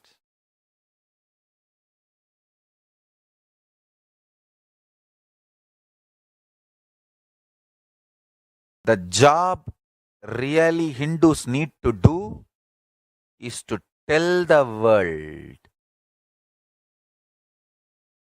I have incorporated this Kailasa, nation without borders.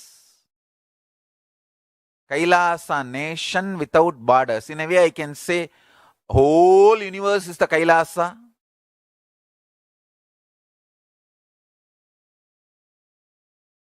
Kailasa, nation without borders. I've incorporated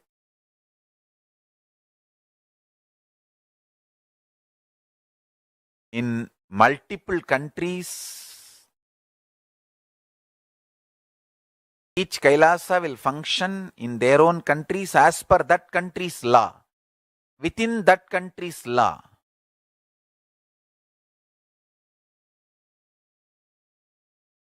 Understand?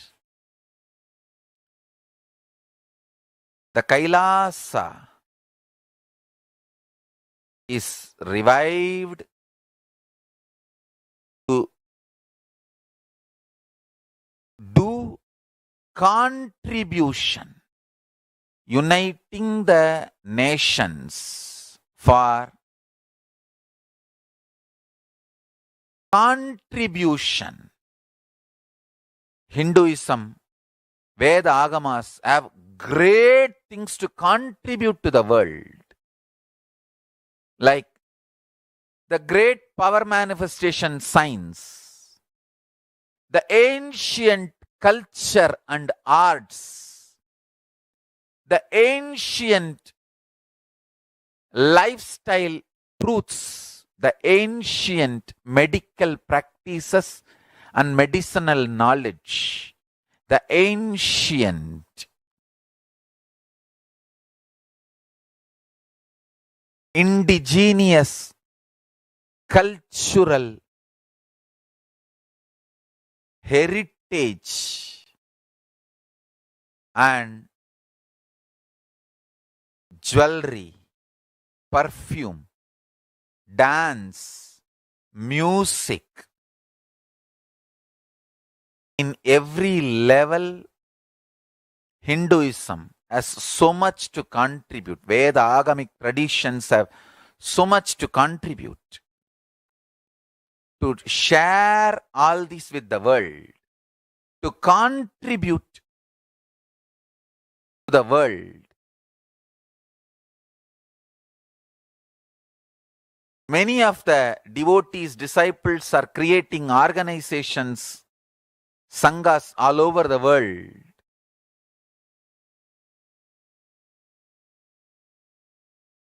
Uniting nations for the purpose of contributing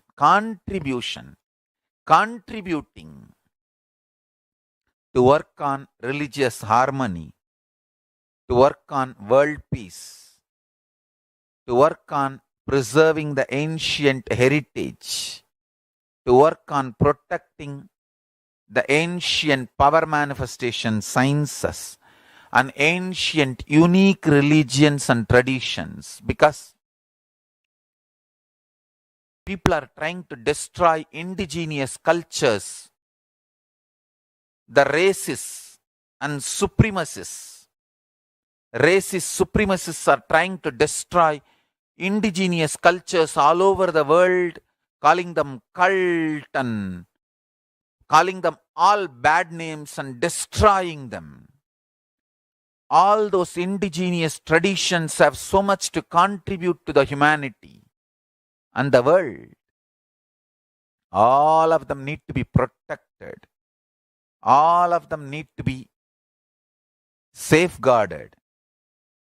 Kailasa is taking up the responsibility of uniting the nations for ancient heritage, uniting nations for ancient knowledge and scriptural storing, uniting nations for ancient sciences, uniting nations for animal rights, uniting nations for children and youth, uniting nations for enlightened beings and avatars, uniting nations for feminine empowerment and gender equality, uniting nations against lawfare, uniting nations against persecutions and genocides, uniting nations for global peace and religious harmony, uniting nations for mental health and development, uniting nations for monks and nuns,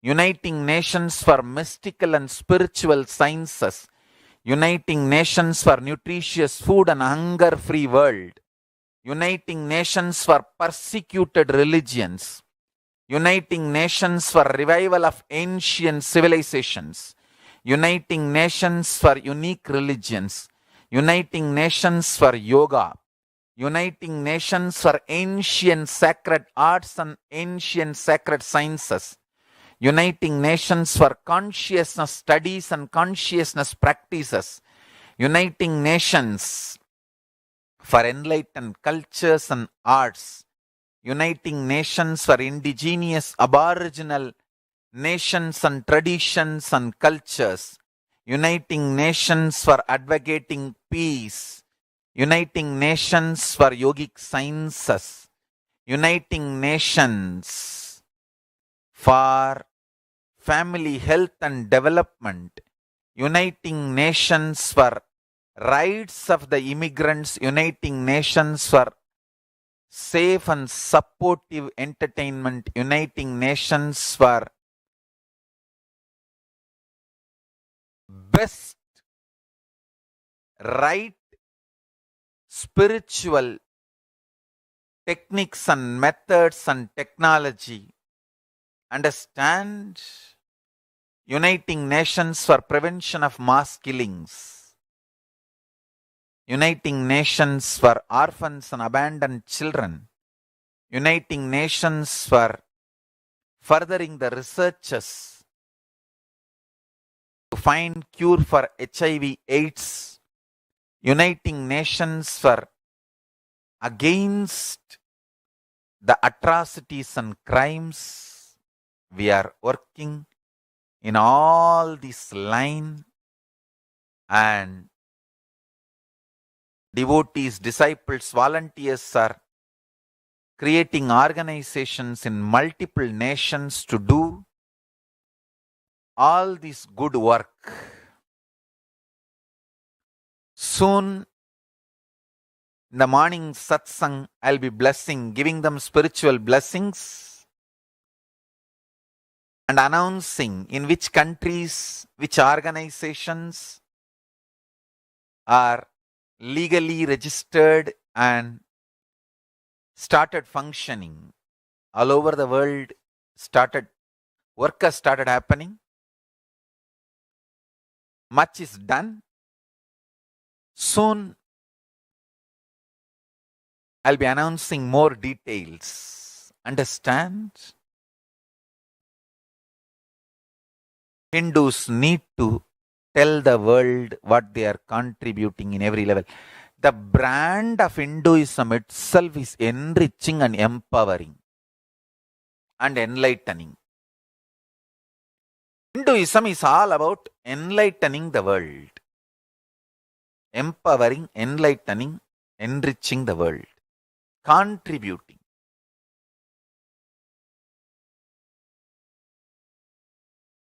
That is our spiritual life.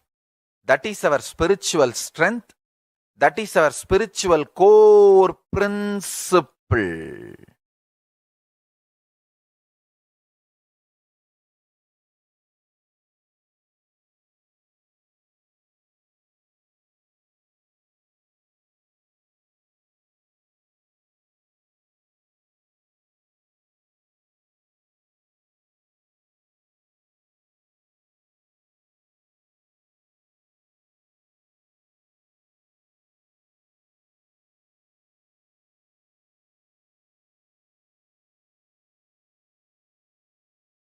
When you contribute, life explodes in your consciousness.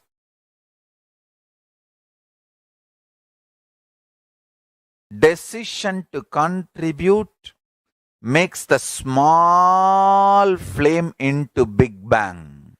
Understand?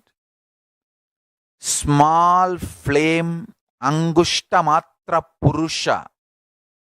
The consciousness in you, which is just thumb size, Angushta Matra Purusha, awakened with the decision to contribute, can become Paramapurusha, explode into Big Bang of Paramapurusha. Contribution, decision to contribute.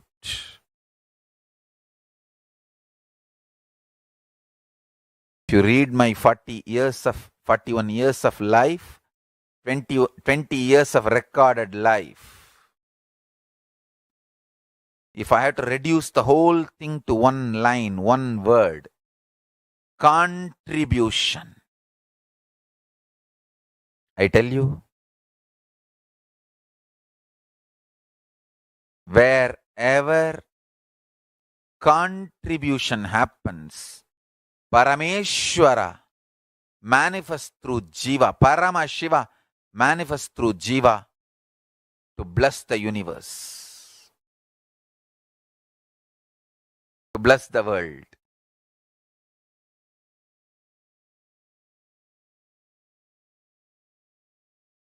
Whether in the field of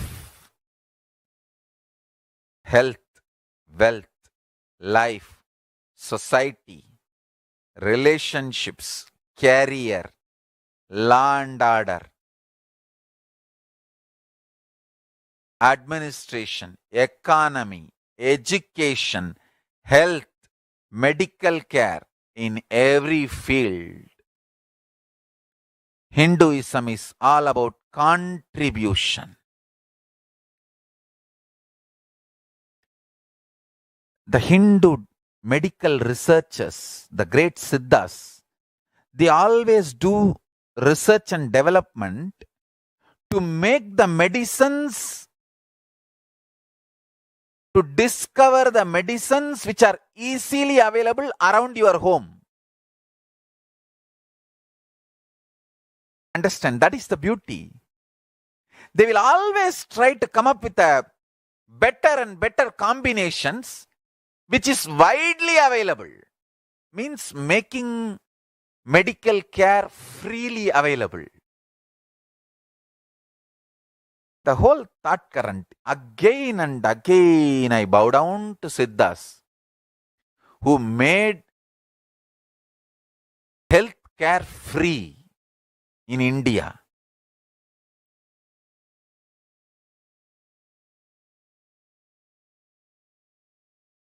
Till the time I grew up, I remember literally healthcare is free in the whole village, because we all know simple 50 medicines which we can get from Tiruvannamalai hill, which almost keeps 99% of diseases away from us. 99% of the city is kept healthy.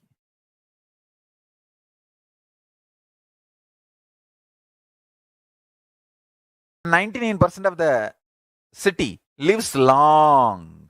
I have seen dying before 100 is exemption. Living till 100 is like a regular lifestyle. 90 வயசு தானே ஆச்சு, அதுக்குள்ளேயே செத்து போயிட்டான், நல்லா தானே இருந்தான். Means oh, only he's 90, he died already. He was all right till yesterday.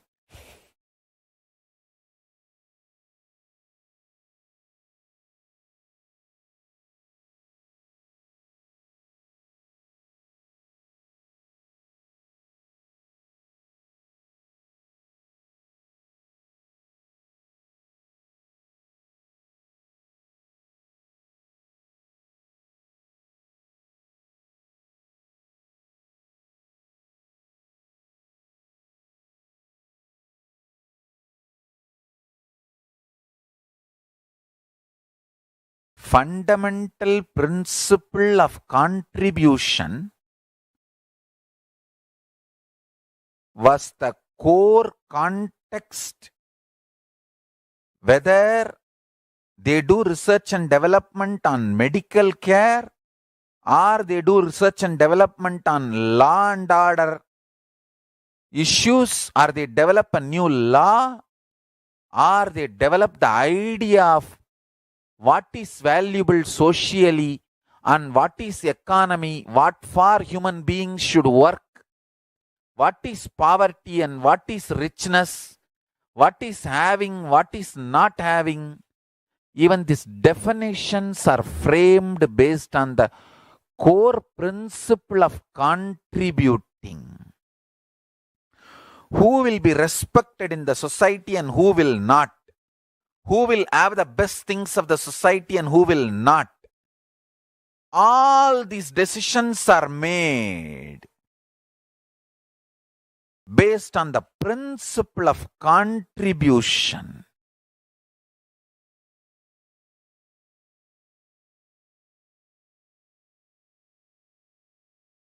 O humanity,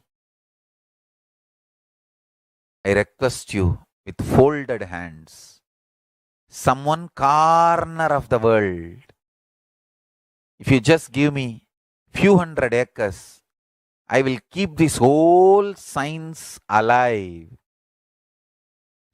Leave it for the whole humanity freely. Fortunately, Paramashiva has given me the power to decode all this Hindu medicinal system, Hindu judiciary system, Hindu social law and order system, Hindu power manifestation system, Hindu mental sciences system, Hindu yogic sciences, the sciences of Hindu biology, Hindu physics, Hindu psychology, Hindu physiology, Hindu chemistry, all this Paramashiva has given me the power to decode whatever the remaining scriptures are available with the humanity. Paramashiva has blessed me, and I have collected.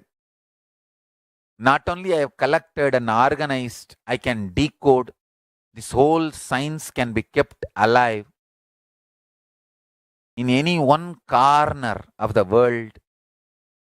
Just few hundred acres are given for me to live peacefully and exist peacefully.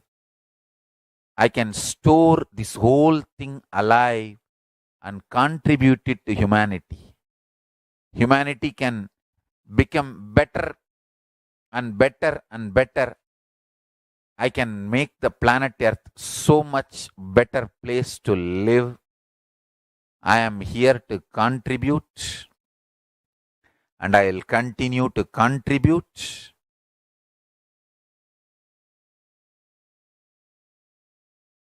As long as I am allowed to live, I will contribute. I have collected all the remaining available scriptures, maybe 2 crore books. 2 crore means 20 million, I think, books on Hindu physics, Hindu chemistry, Hindu biology, Hindu physiology, Hindu psychology, Hindu law and order, Hindu social system, the power manifestation sciences of Hinduism, yogic sciences of Hinduism.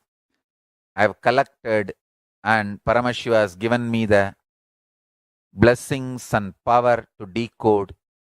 I have decoded and continuing to decode them.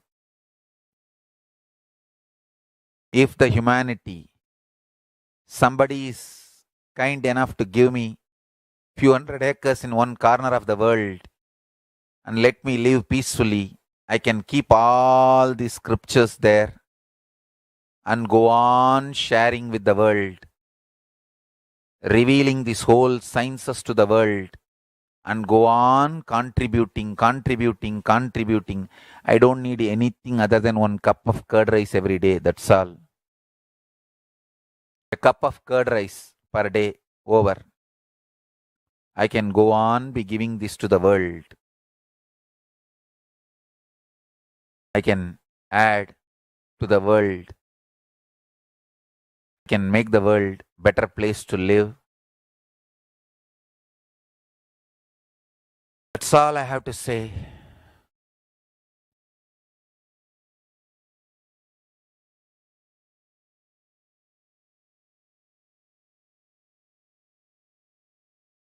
Thousands of medicines are described detail in ancient Siddha and Ayurvedic scriptures.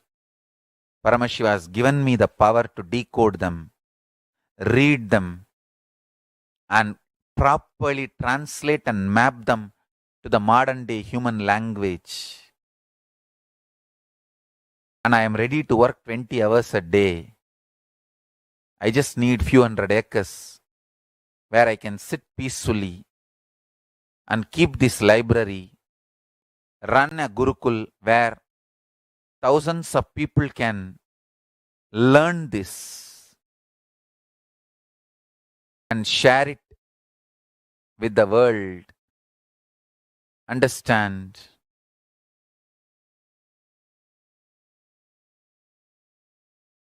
I am only interested in contributing.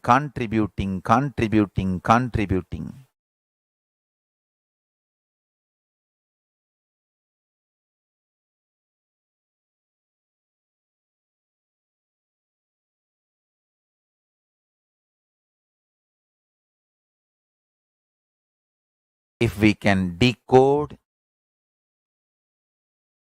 all this great knowledge, whole world can prosper from this knowledge.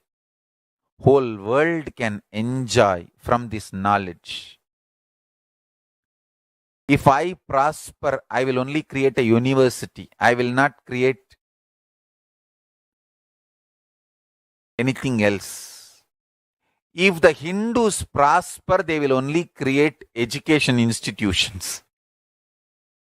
Because Hinduism is all about giving, contributing. If I prosper, I'll create university, that's all. Kailasa is all about university to decode the ancient sciences and share with the world.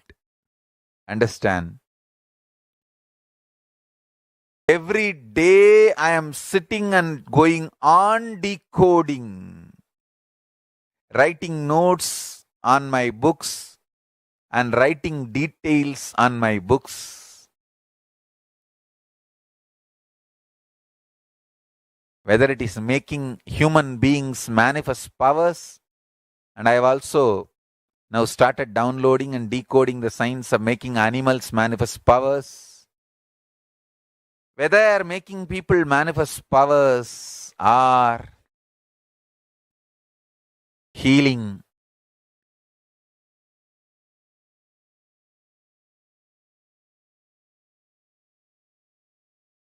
in every level, life is all about contribution, contribution, contribution.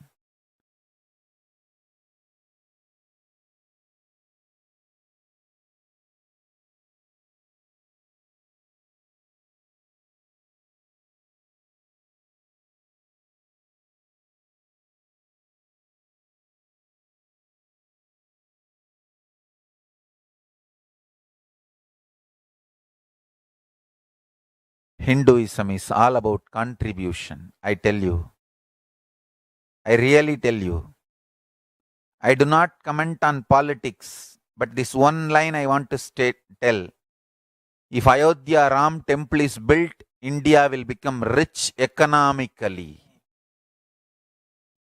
Because the principles of Rama is all about contribution. If the principles of Rama is revived, if Rama Bhakti is awakened in Indian consciousness, it will become so much contributing. India will become wealthy, I tell you.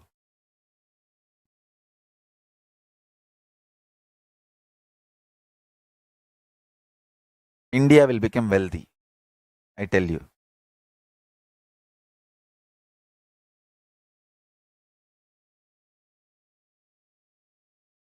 Anyone who gives money to build Rama's temple in Ayodhya is contributing for Indian economy.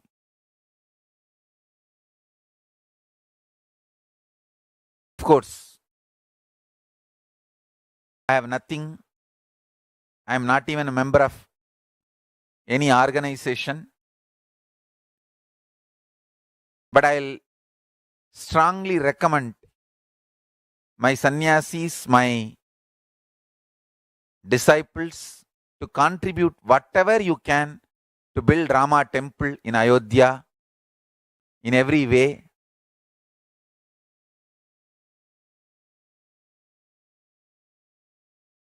Because Rama is all about contribution.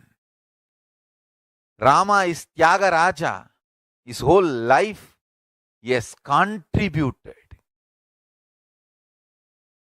Even he sending Sita to forest is his Tyaga. Understand? He was in extremely love with her. Literally, Sita is part of Rama. Like how Parashakti is part of Paramashiva, Sita was part of Rama. But to keep the social stability, he sacrificed even Sita.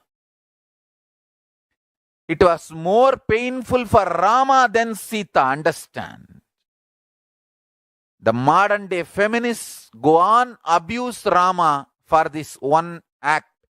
I tell you, Rama suffered more than the Sita for sending Sita to forest. It is sacrifice of Rama to keep the social stability.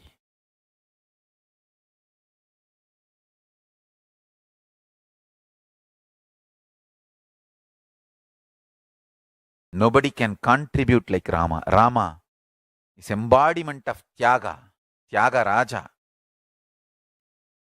And we should not judge those great people's act based on the today's modern days situations and social setup.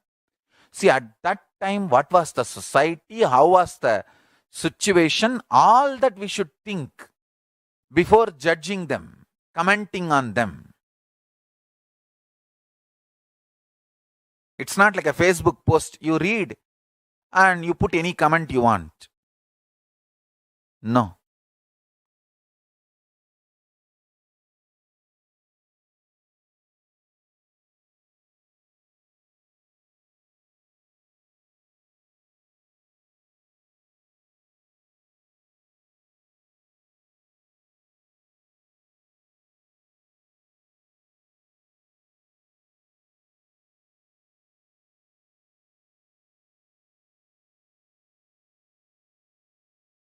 I'll contribute in my own way to Rama temple. I don't want to say I don't have anything. Lakshmi is with me. I know. So, we'll contribute.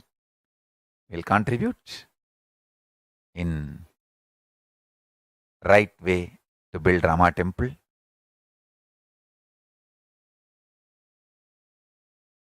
Building Rama temple will raise the economy of India.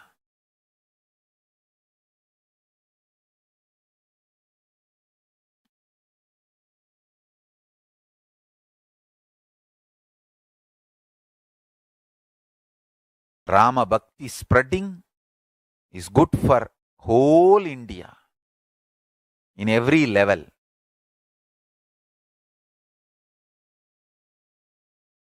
Socially, morally, spiritually, economically, legally, in every level, Rama Bhakti spreading is good for India and the whole world actually, in a way.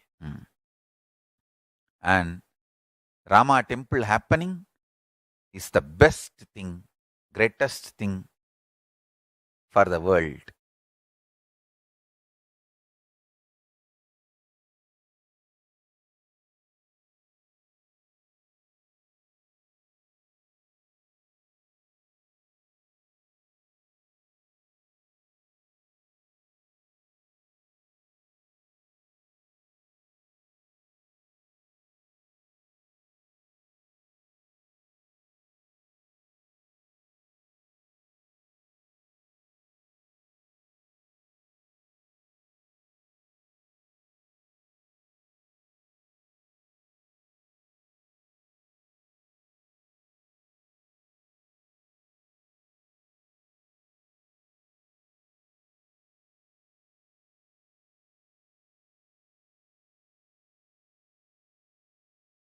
I want to tell this to my sannyasis. All my sannyasis and adinavasis, Kailasa listen. Every minute you are active and enriching and contributing, you will be showered by Paramashiva, fulfillment and completion and enlightenment. And your purpose of life will be fulfilled. Laziness is the devil. Contribution, enriching is Paramashiva's energy. Don't think you need to be monitored and driven. Contributors are blessed by Paramashiva. Paramashiva continuously showers on contributors, active actively contributing, you will manifest more and more powers and blessings and energy. I have seen all kinds of people. I tell you, contributors are the best people to associate with. Lazy people are not just innocent, dangerous to be associated. Because to protect their laziness, they will become cunning. When they become cunning, how they will behave, even they do not know. So, lazy people are dangerous people. Contributing people are the best people to associate with. I tell you,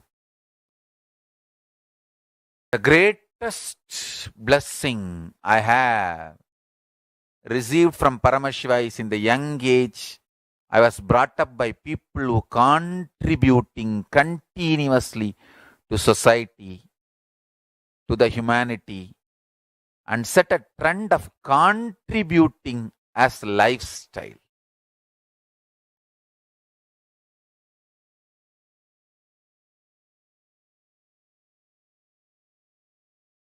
Just see the autobiography of the Avatar website. I think now almost 1,000 slides they have put, collecting, presenting all the different events. If you just see the 1,000 slides, you will understand. The whole 1,000 slides, one line caption, if I have to say, contribution to humanity. Contribution to humanity. So today's essence of satsang, understand, when jiva, individual self, decides to contribute to the universe, Jagat,